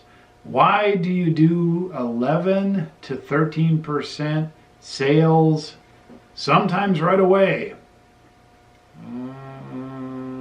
Okay, so we will list items, and then I bulk sales list the items. So for example, you might list 20, 30 items in a day, and then 2 days later, I might put all 2,500 of the camera items on sale, including the new ones you just listed. Yep. 11% off. Well, there is nothing that we list, or very few items that we list, that don't have a good markup. Our average markup is 3 times. And it's not that we have a $50 item that we paid $50 for and we say, hey, we got to list this for $150. It's just that we pick well. And so across the board, when we look up the prices that something's going for, and by the time we sell everything, what we paid for stuff in a year compared to what we sell in a year, it's 3 times. So we've got a good markup to play with. When we're marking stuff up an average of 3 times, or that's what it ends up being, 11%, 13%, that makes no difference whatsoever. Makes a difference in more sales. Right. Offset that. Right. But as far as cutting our profit, it makes virtually no difference. Yep. I mean, it's a smaller percentage than 11 or 13%. So what the sale does in my mind is a couple things. One, A sale with a deadline when the sale ends is urgency for somebody to buy. Yep. When a new person comes to our site and sees that something is on sale, there's an urgency to buy. Yep. Well, we get messages all the time after the sales go off. Hey, can I get the sale price or something? So anytime something is on sale, I feel that eBay bumps it up the search results a little bit. Mm-hmm. So if somebody puts best match as their form of collating the items that they're looking at, I think best match gets a bump when your item is on sale. I think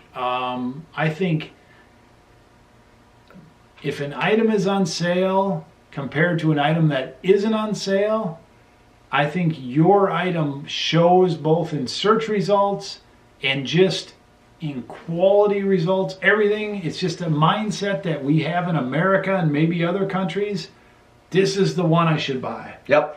And also one thing I think that relates to the sale thing is when it's on sale, there's almost an urgency. Like people see that we're trying to move the thing, so they'll send an offer even. So you get offers on a lot of things while they're on sale too, I've noticed.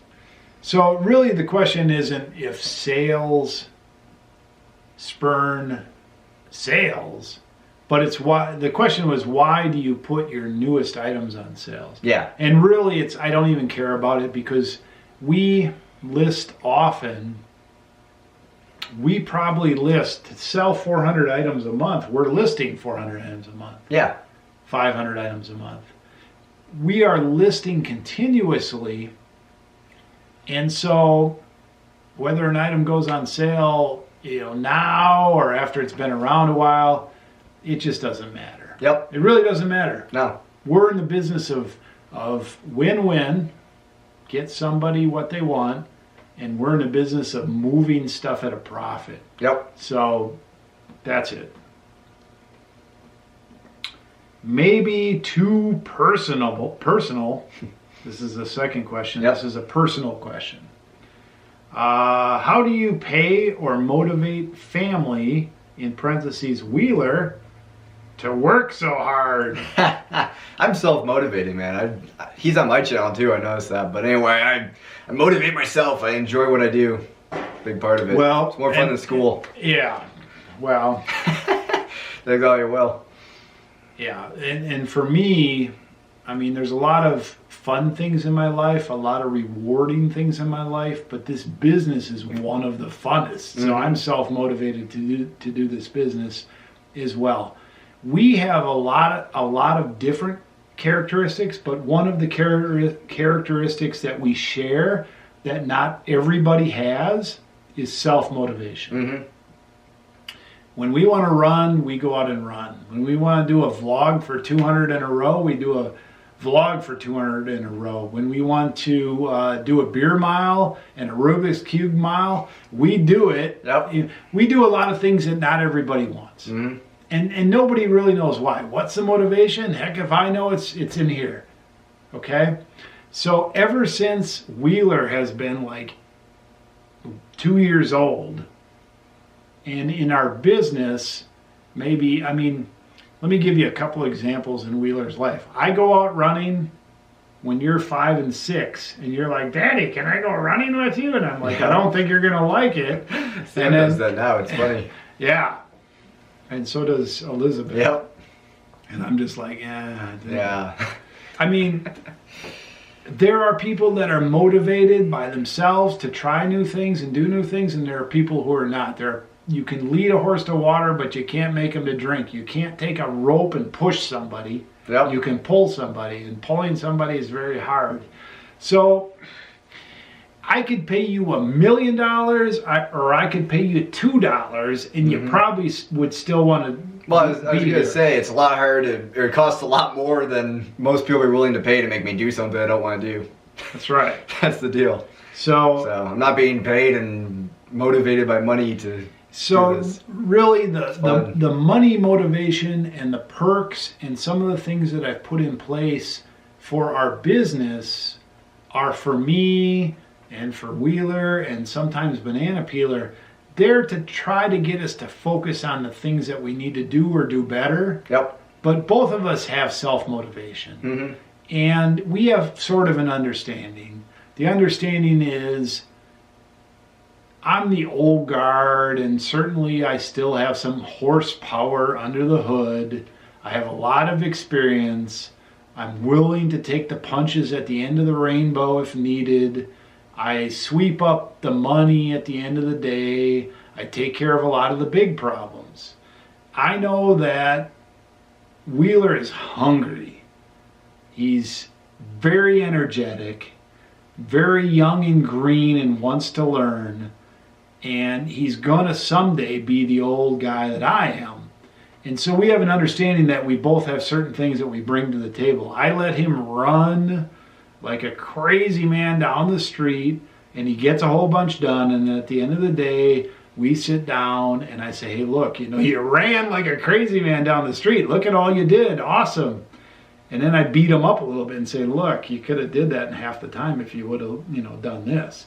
Or maybe a more practical example would be like, do you remember when you handled that situation and it looked like it was good to you and then the guy left you a negative feedback? Mm. Well, here's how I would handle that situation, and look, it was a win-win. Yep. And then we both win because I get somebody that's working with and for me that does well, and then I do well, and then you learned and can do well next time.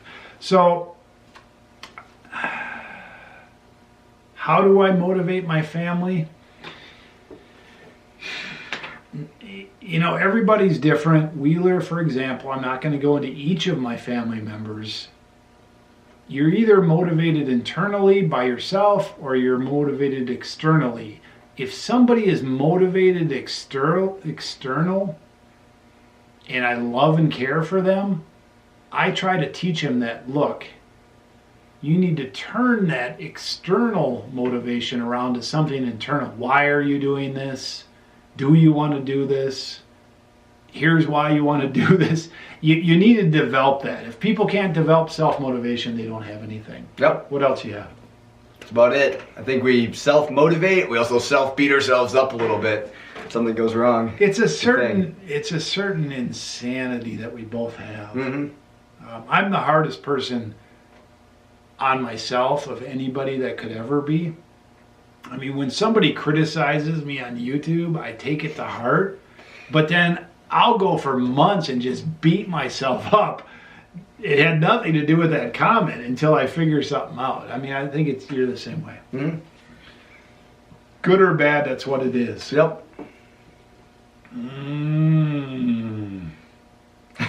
Way off.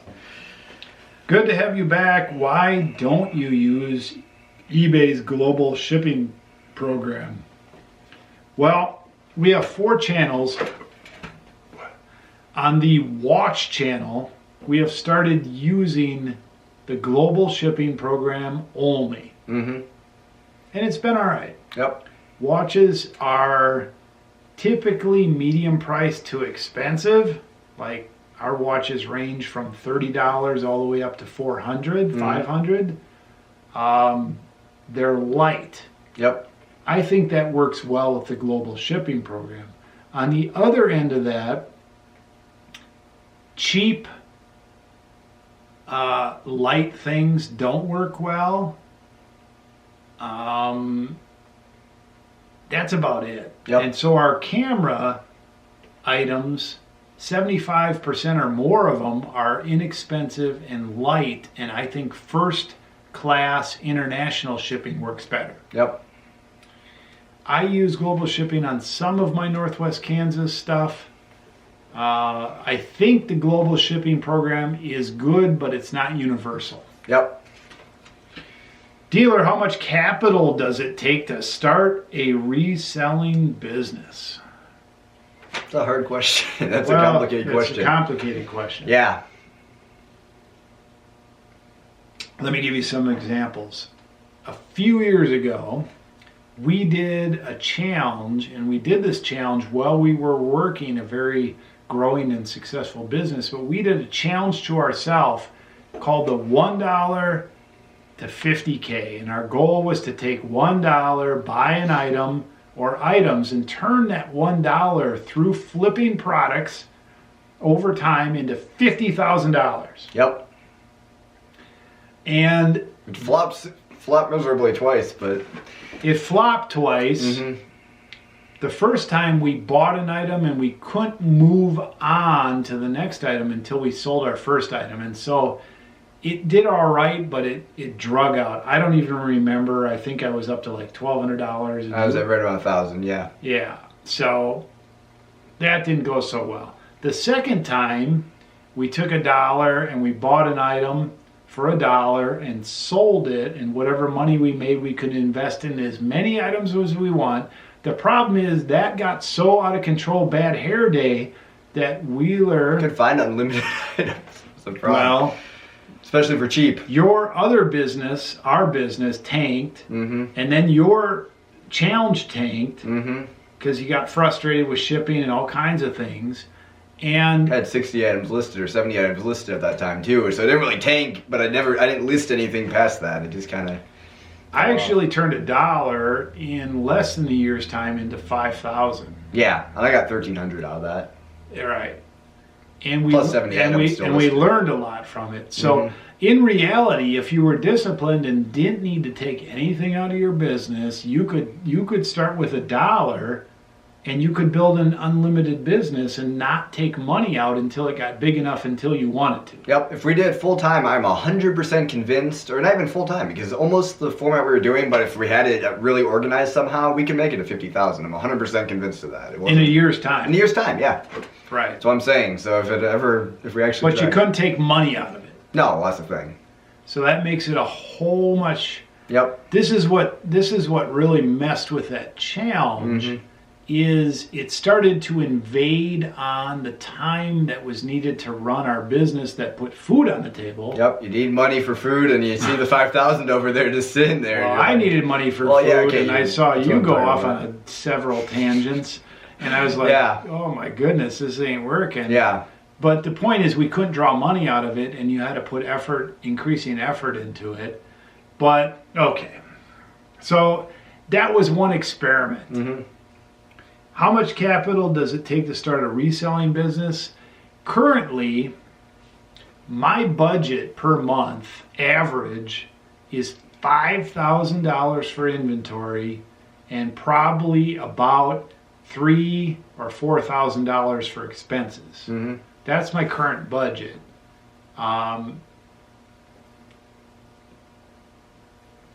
That's not starting your business. We're a very active, established business.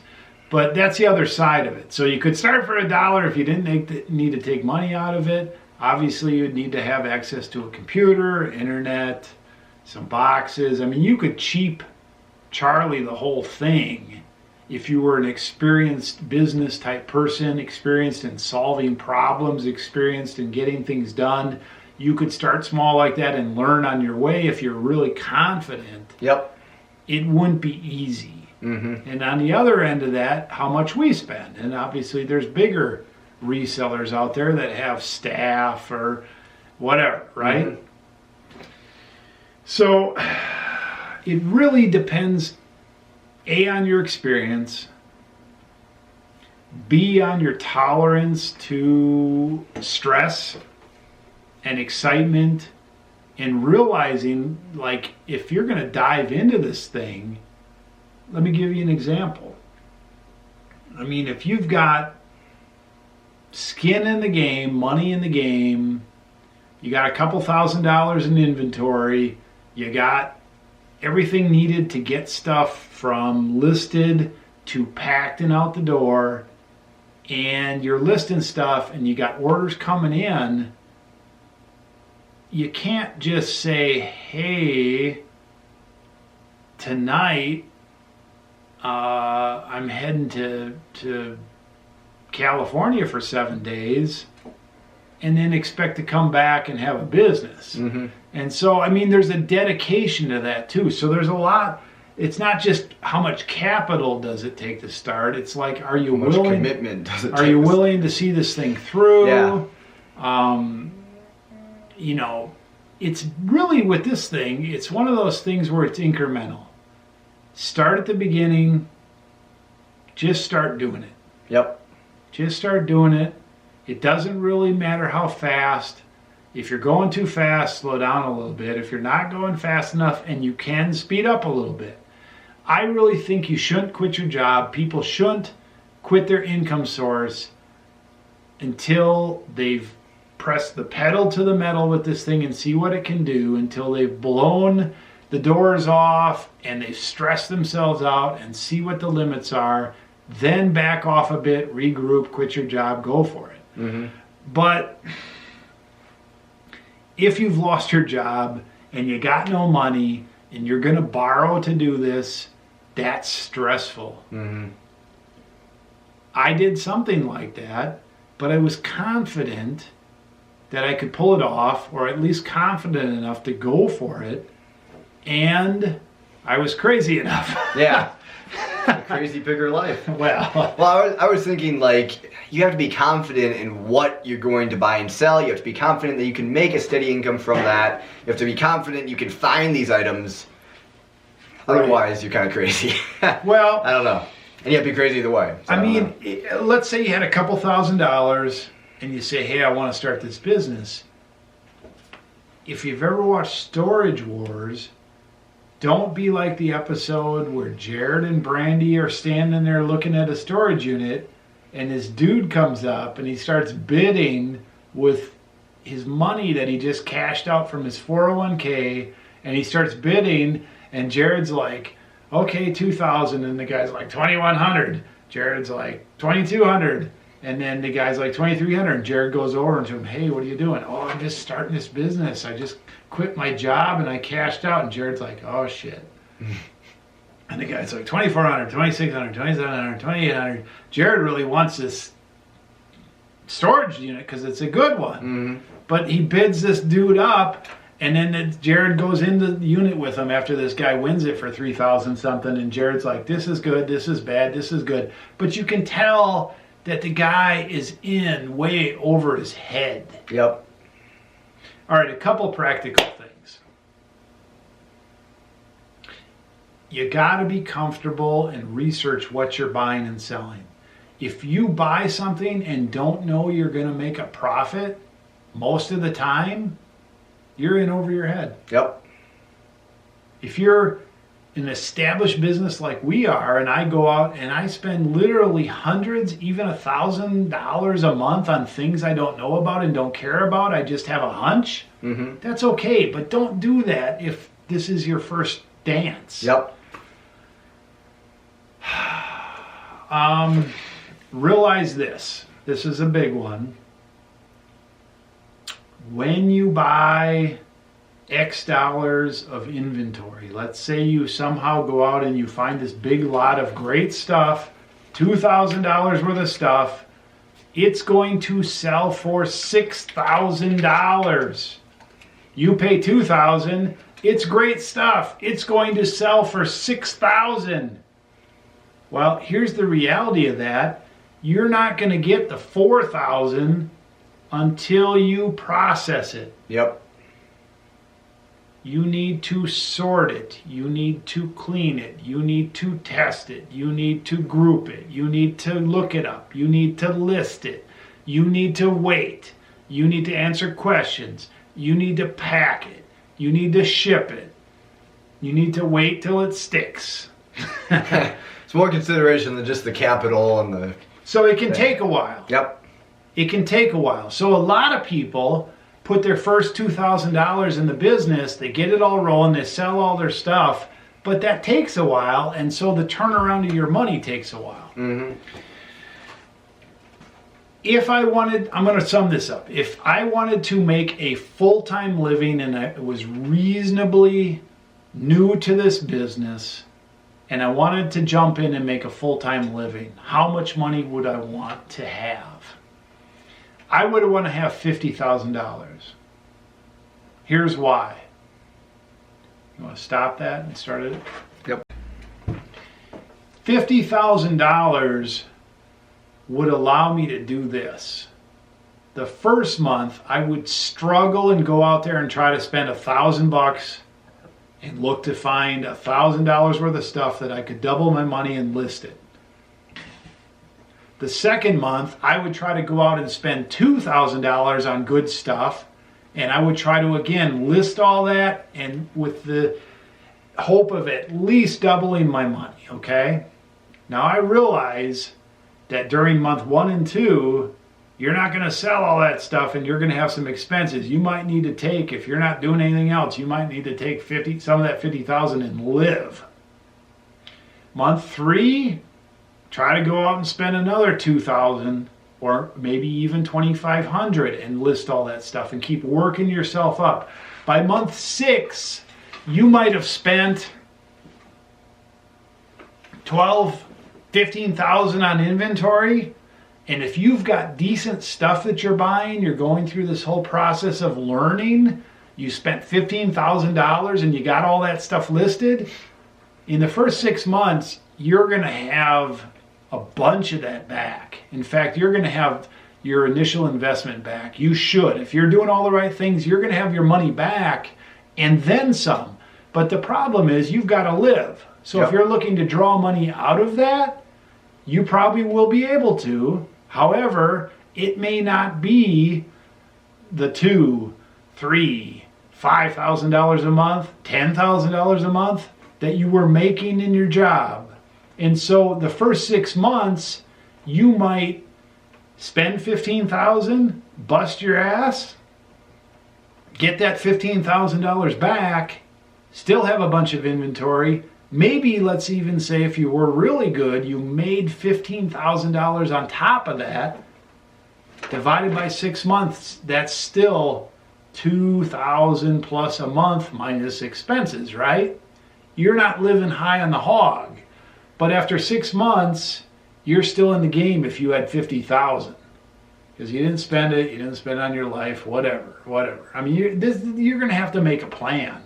Your second 6 months of doing that, the grind, listing that much stuff the first 6 months, surviving, selling, learning it, I mean, you're really going at it, right? The second 6 months, I bet you can make it. Yep. But that is not going to be easy. That kind of plan is not easy. That kind of trial by fire, that's not easy. The $50,000 probably gives you enough padding. Yep.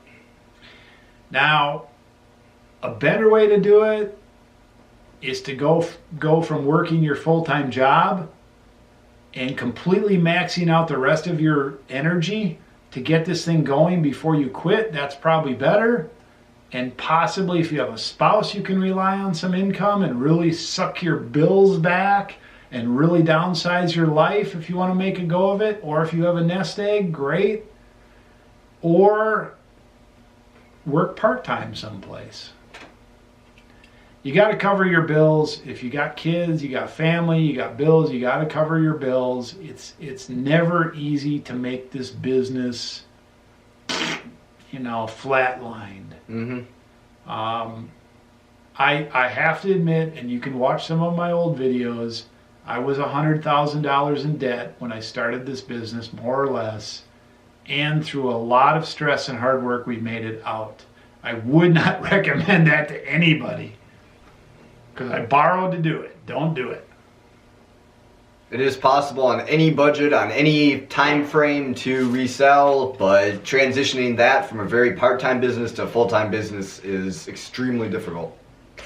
Unless you're very committed, you're willing to take the risk, you're ready for it, you have it planned out in a smart way. Well, that's about it. Common sense, lots of effort, pick well, list often will always work. Mm-hmm. I don't know if that helped. That make any sense? I don't know. I just have to say this. This viewer Joe said he never sells shit. I look for it. I don't see it. I don't see anything selling. I'm looking for it. Okay, so anyway, he never sells shit. I look for it. I live for comments like that. Where? I don't see it. Okay, next one. Oh, yeah. Now this is actually an interesting question. Before I get to it, these videos are long. This is long. I don't know what's useful and what's not here, but know this. Wheeler gives it all. Really, I'm trying to give it all. I don't know how to express myself any clearer than I am. I'm trying to give it all. That's all I can say. What do you use to drive traffic to your eBay site? Well, that's a really good question, and I'll tell you what, there are things like Google AdWords. There are actually something that's coming about within eBay that I haven't studied, but I've heard about, and they're going to be doing some like co-op advertising instead of having ads in your eBay things from other sellers and weird vendors and stuff. You're going to get to have some ads in there and other people's sites, whatever. I don't use anything. Yeah. Nope, nothing. Keywords. Well, we work within eBay's system, keywords, clear pictures, visible pictures, snaggy titles in there. Yeah. Reputation. We don't clickbait, but we do have good titles. So maybe there's some things I should be aware of that I'm not. I've always said, hey, people have said to me, wouldn't you like to sell more? Wouldn't you like to come onto our platform? Wouldn't you like to do this, that, or the other thing?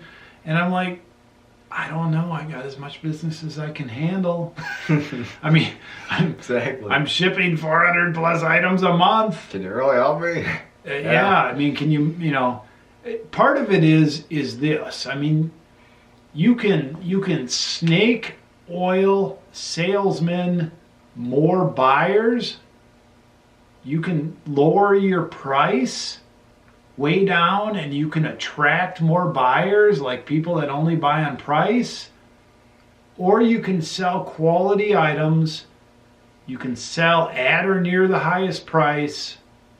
You can snag good buyers that are really looking for your good quality items.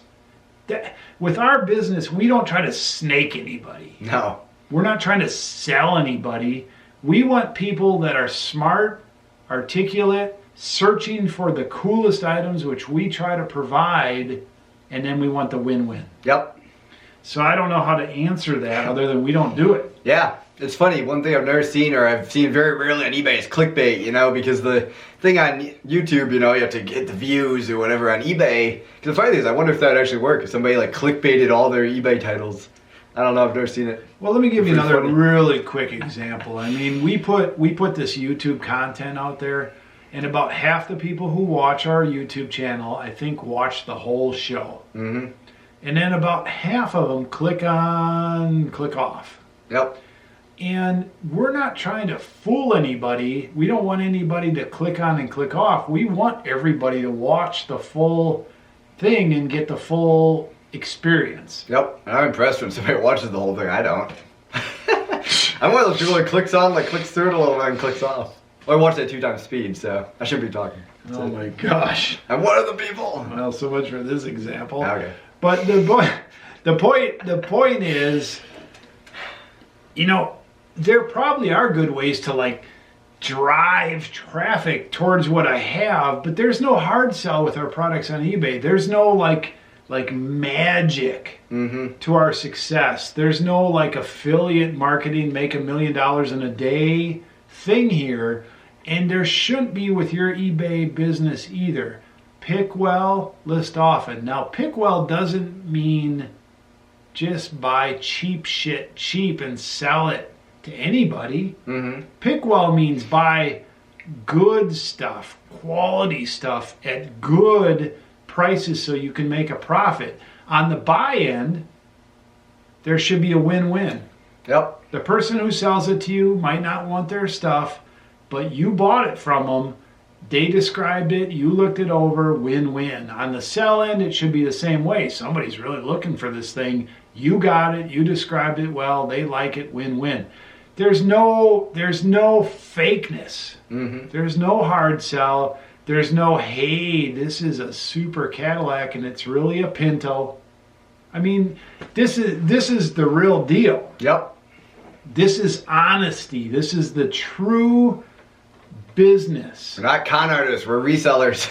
Well, and a lot of the stuff that you see out there for businesses, home businesses, affiliate marketing, something for nothing, sell your ebook that's a piece of shit. I mean, there's a lot of stuff out there that's like scam the next guy, haha, you made your money, they can go to hell. Forget that. Mm-hmm. This is the real deal. I find something Win-win. that I like, and I try to pass it on to somebody that's going to like it. Yep. Now, do we always do that? No. Sometimes we get fooled. Sometimes we get greedy. Sometimes we get stupid. Sometimes we miss something. Sometimes something gets broken, whatever. Yep. But that's when you have to swallow the pill and say, I effed up. They effed up, meaning the postal office, and I'll accept responsibility. It's effed up. And then you go for the win-win even after the sale. Yep. And whoever asked this question about driving traffic, I'm not jamming you. I think there is some value in driving traffic. I mean, if you have a store that's out in the middle of nowhere, you got to get people there. If you have a store that's in the middle of somewhere and you're competing with somebody else on a corner, you got to get people to your store as opposed to their store. Yep. So I hear you. I just don't do it, and, Yep. and we're busy. I'll say I know YouTube channels that are selling clothing, they have a clothing brand, they're selling BMX bikes, they're selling scooter stuff, they're selling, I don't know, whatever they're selling, and like cameras. There's some camera stores that have YouTube channels, and they've tripled, quadrupled, quintupled their sales because of that successful YouTube channel, because they're advertising their products sort of through that. So there are, in certain markets, there's definitely a opportunity for that. Ours is not necessarily one of those. It's not something we do. Well, there definitely is a difference between expanding your reach and, you know, just driving fake traffic. Yep. So I'm a little off on some of that. I mean, I'm ranting a little bit. If we had if we were really on the ball, Mm-hmm. okay, I mean, really like on the ball, we'd have an eBay channel for our camera store, which we do. Mm-hmm. We'd have it on Amazon as a dual situation. Yep. Same products, two places. Yep. Maybe we'd have them even someplace else. Etsy. Etsy's Well, a good place for camera We'd have our stores, own as I said. website. Yep. We might even have a retail location if it made sense. Yep. YouTube channel. We would tweet our stuff out. We'd have it on YouTube. We'd have it on Facebook. I mean, there are always things you can do. Mm-hmm. But the thing is, you have to pick a realistic, least effort situation towards sales. We haven't maxed out our eBay-ness yet. Mm-hmm. We don't really need any reason to go anywhere else. Yep. We pick well. We find good stuff. I think that's part of it. Yep. And we list often. Yep. So look for less magic and more realness. Yep. And like I said, I don't disrespect that question. Glad to see you back. How is the Jeep doing? I had to trade mine for a truck because I started as a ranch hand. Outdoor Wrangler. Yeah. The Wrangler. Well, Jeep is doing just fine. I'm trying very hard to envision it in my future. I would like to take it along on the trip, although there's some downsides because of the size of my family and the blingness, brightness of the Jeep. I'm still trying to figure out how to take it along. Secondly, if I don't take it along on this adventure, I'm trying to store it in my storage container. What do you call that thing? I don't know. Storage Wars? What do they call those things? Oh, storage unit. I'm trying to store it in my storage unit. So first, I'm bringing it on my trip. Second, if I can't do that, I'm putting it into my storage unit till I get done with my trip in 2 years. If I can't do that, I'm trading it in on something I can use. But I like my Jeep. I love my family. That's the problem. I'm sorry you had to trade yours in. Depending on your age and et cetera, et cetera, et cetera, I hope you get it back one day. I know how you feel. I had to do it once or twice in my life. I had a 1986 CJ Wrangler, air conditioning, full boat, hardtop, nice Jeep, 1986, last of the real Jeeps. I had to sell that at one point because I had a commute. And I had a 1999 Wrangler that came along the same year as Wheeler here. Yep. And then Kate came along, my daughter, and then we had to visit relatives, and it didn't work with babies and all the gear and the next child coming along, so I sold it. Fast forward 15, 16 years later, I have another one, and here's the deal. Jeeps, Wranglers, they're just not practical, but they sure are fun. Yep. Don't tell anybody. I hope to keep mine. One step away from a sports car. Impractical, but fun. Do you print your shipping labels through PayPal? If you do, are you missing out on the shipping discount that eBay offers? Also, with PayPal, I do not see the option to use regional rate A and B boxes. I've heard a lot about regional A and B boxes. I probably should do it. I don't. I'm sorry. I used to use the eBay shipping. The printing aspect of it never worked out with my printers. I would have had to buy new Zebra label printers, and so I didn't. For a while, I printed those labels through eBay and snipped and cut and taped them on to save $1, $2 a label. And then I found out that the prices changed and they were the same as my service, and I quit doing that. Indicia gives you the discount? Well, either Indicia gives me the discount or eBay ended their discount. I see. And they still say they have a discount. UPS, I get really good discounts. I've got volume through the business account that I have. I think I get all the discounts other than the regional boxes A and B. I should probably look into that. Just some regionals within their state, because we don't sell regions, like more states. Oh, it is. Okay. We're out in the middle of nowhere, so maybe it doesn't make as much sense. If I had to say how many packages do I ship in my region, like my 10 states right around me, it's probably 10% of my orders. I was going to say, yeah. It's not a lot. So if I'm missing something, hardcore, hit me with it. Thanks for the great videos. I'm looking to get into eBay selling full-time. Would like to know if you make your whole living off eBay sales. Yes and no. My wife works outside the home. She's going to be joining me and Wheeler and everybody else in our eBay business in about a year full-time, and we'll all be working in the eBay business. I've been making my full-time living, this is like year 5 or 6. And so yes and no. But we make a very good living.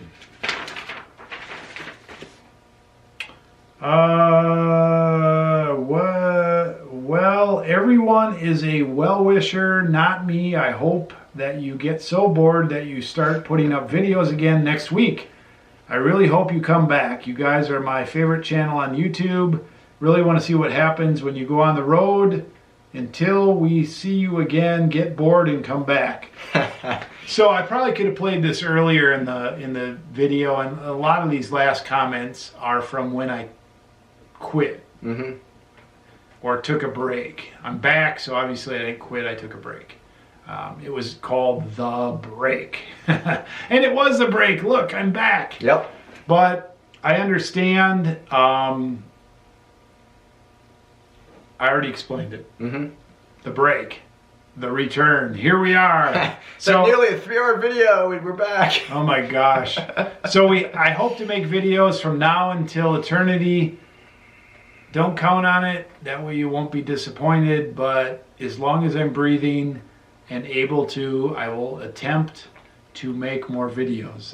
That's about as win-win as I can go. Pick well, list often. I will miss having to watch you and play your videos while I'm shipping and listing. Not only did I learn a lot, YouTubers like you guys keep me company. It's like having a coworker in my lonely reseller office. Thank you for all the time and information you shared. Okay, the reason I had this copied on my paper is as a reseller, it is a lonely position. The more successful you get, the lonelier you will get from that standpoint because there's not very many of you around, okay? But the point is, you're not at an office with a lot of people. I'm very fortunate to have Wheeler near me. However, my wife, Lon, doesn't really understand this business. Since I started making videos, she understands it a lot more. In fact, she understands it so much, I think she decided to come on the road with us full time. She gave her blessings to that for some reason. I don't know why, but cool. And she's going to try to work with us, which is even cooler. Yep. But if you're a single seller, and it doesn't mean you're not married or with family, it just means if you're doing it alone, it can be very lonely. So yes, plug into YouTube, find some people locally, start a support group, and I only mean that in the way that you have some people to hang out with locally or online. Don't get depressed. Don't get lonely. I understand. I did this a lot of years by myself, and people don't understand. What do you do for a living? Oh, I buy and sell things. They look at you like you're a drug dealer. Oh man, yeah, I have to explain that to some people sometimes too. It's kind of funny. Or I say, oh, I buy and sell vintage cameras and other stuff, and they're like, oh, one of those guys. So he's like some sort of part-time. He must make $50 a month or something. Yep. I mean, I don't dress like in a suit. I mean, sometimes I drive nice vehicles. I drive a nice Jeep that's better than these people are asking the questions, or I drive a van that at one time was a very expensive van. Obviously, it's a few years old. I go out to eat. I leave nice tips. I go out to nice places. We stay at nice places. But people still, they think because the norm of somebody that maybe did something online or sells online, the norm, I mean, out of 10,000 sellers on eBay, 9,500 of them have come and gone. Mm-hmm. That's just how it is. It's how it is with any business that you start. Out of 10,000 florists 10 years ago, 9,500 of them are gone. Mm-hmm. But for some reason, the online moves faster. So when you say that to people, they're like, oh boy, you know, he's into some network marketing thing. Yeah, exactly. Affiliate marketing thing or some kind of something scam. For nothing, yeah. Something for nothing. He's going to try to sell me something. So, you know, people don't understand. And, you know, the funny thing is when I talk to people, they're intrigued. If I approach them, I'm much better at approaching them now because I usually just offer something or compare myself to something they would understand. Yep. We say you're selling 400 packages a month. Right. There's a few things people understand that. Right. And then they start thinking, oh, you're a real business. Mm-hmm. But, you know, I understand, okay? I make more money than a lot of people that ask me those questions. And for a long time, I was making more money than them. And they would ask me these questions and they'd be like, oh, they'd scoff you off in their mind. It's a lonely business. Mm-hmm. So, get a support group. YouTube, people in your area. Get on the live streams. Get on the YouTube. Yeah. So I hear you. If you, for some reason, rely on our channel for information, divest a little bit. There's other good channels out there. Yep. I'm not trying to give away views or have you, unsubscribe or anything like that. But fortunately, there are other good channels out there. There's some that I watch and I know it's good information, but I don't necessarily like the person's personality so much, or I don't like what they're selling as much, so I don't relate to them as much. So I understand, but there are other good channels out there. There's way more successful channels than ours out there. And then there's some that are not as successful but have just as good or even better information. They put more oomph into their editing, whatever. So I understand. Last question. That's a good one. I promise not to answer it. It says, pick well, list often. Dealer, do you think that NASA ever landed a man on the moon? You guys want me to get my tin hat on? And that's where we're going to end the vlog for today. Thanks for watching. Now, And now a cliffhanger. how many beers did I have? You want to get into the deep recesses of my mind? Oh my goodness. Well, let me just say this in a general sense. If you want to understand how the world works, how politics works, how people, systems, business, governments, money, spirituality, health, what else? What are some big subjects? Politics, I don't know. There are a lot of sides to the story, and if you search, there is truth. What do they say? Let's see. There's a couple sayings around there, but the truth is out there. Mm-hmm. Oh my goodness! Wow, what a show! So Yeah. we only went 1 hour over. Okay, well that's fine. You know, that's nothing. This is a long one, Mm-hmm. and we've been away a while. Look at that! I didn't even get any like hand motions in here. This is 5 weeks of Q&As right here. So if you did not get your question answered and you wanted it answered and you asked it, for sure ask it again. Once I say something like, hey, in 2 or 3 days, 4 days, we're going to do a question and answer, get your question in. I don't miss many if they're like that, okay? I may have missed some that were weeks past or something like that. I understand. I'm sorry about that. We do these shows periodically, probably once every 2 or 3 weeks. If we're out picking on a Saturday, we probably won't do a show. If we're not picking and it's been 2 or 3 weeks, we'll probably do a question, answer, comment show, an update show like this. Yep. So stand by on that. If you haven't subscribed, please subscribe. We'd love to have you. If you You're haven't, still around and haven't subscribed yet, what are you doing? if you haven't hit the bell to get notifications, go ahead and do that. I also tweet out. I'm at the Twitter. That's right, I forgot. Crazy Picker Life Twit, whatever that is. Yeah. How's that work? I don't know. Who knows? Crazy Picker Life, I think, on Twitter, and I tweet There's a every. little at thing. I don't know what. I tweet every episode out. What else are we on? All my On eBays Facebook, are on yeah. there. My channel's in the description, is it? Or Your is it- channel's in the description. If you'd like to give us a thumbs up, I like those. I see every thumbs up. If you'd like to give us a comment, any kind, that is good. I read all those. I have not been responding to those. I'm sorry. I plan to respond mostly to those online. Online, on these videos, on these question and answer videos. I appreciate you watching. It'll be fine. It's red, but I stand corrected. Final last words. It's red and it did stop. We're going again. Oh my goodness. Now we have to go another 20 minutes. That's the problem, man. These cubes.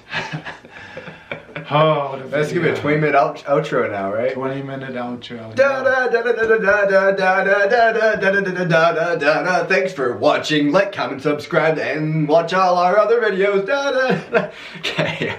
Done. Grief. Watch out, Wheeler's cracked. I like the comments. Wheeler's cracked. So thanks for watching. I appreciate all the support through our break and our return. We'll be back Monday with a vlog. I don't know what it'll be, but tune in when that one comes out. This one hopefully will come out sometime soon. Thanks for watching with Wheeler, which is me, and Dealer, which is you. Yep. Or the other way around. Mm-hmm. I'm Dealer, you're Wheeler. Wheeler.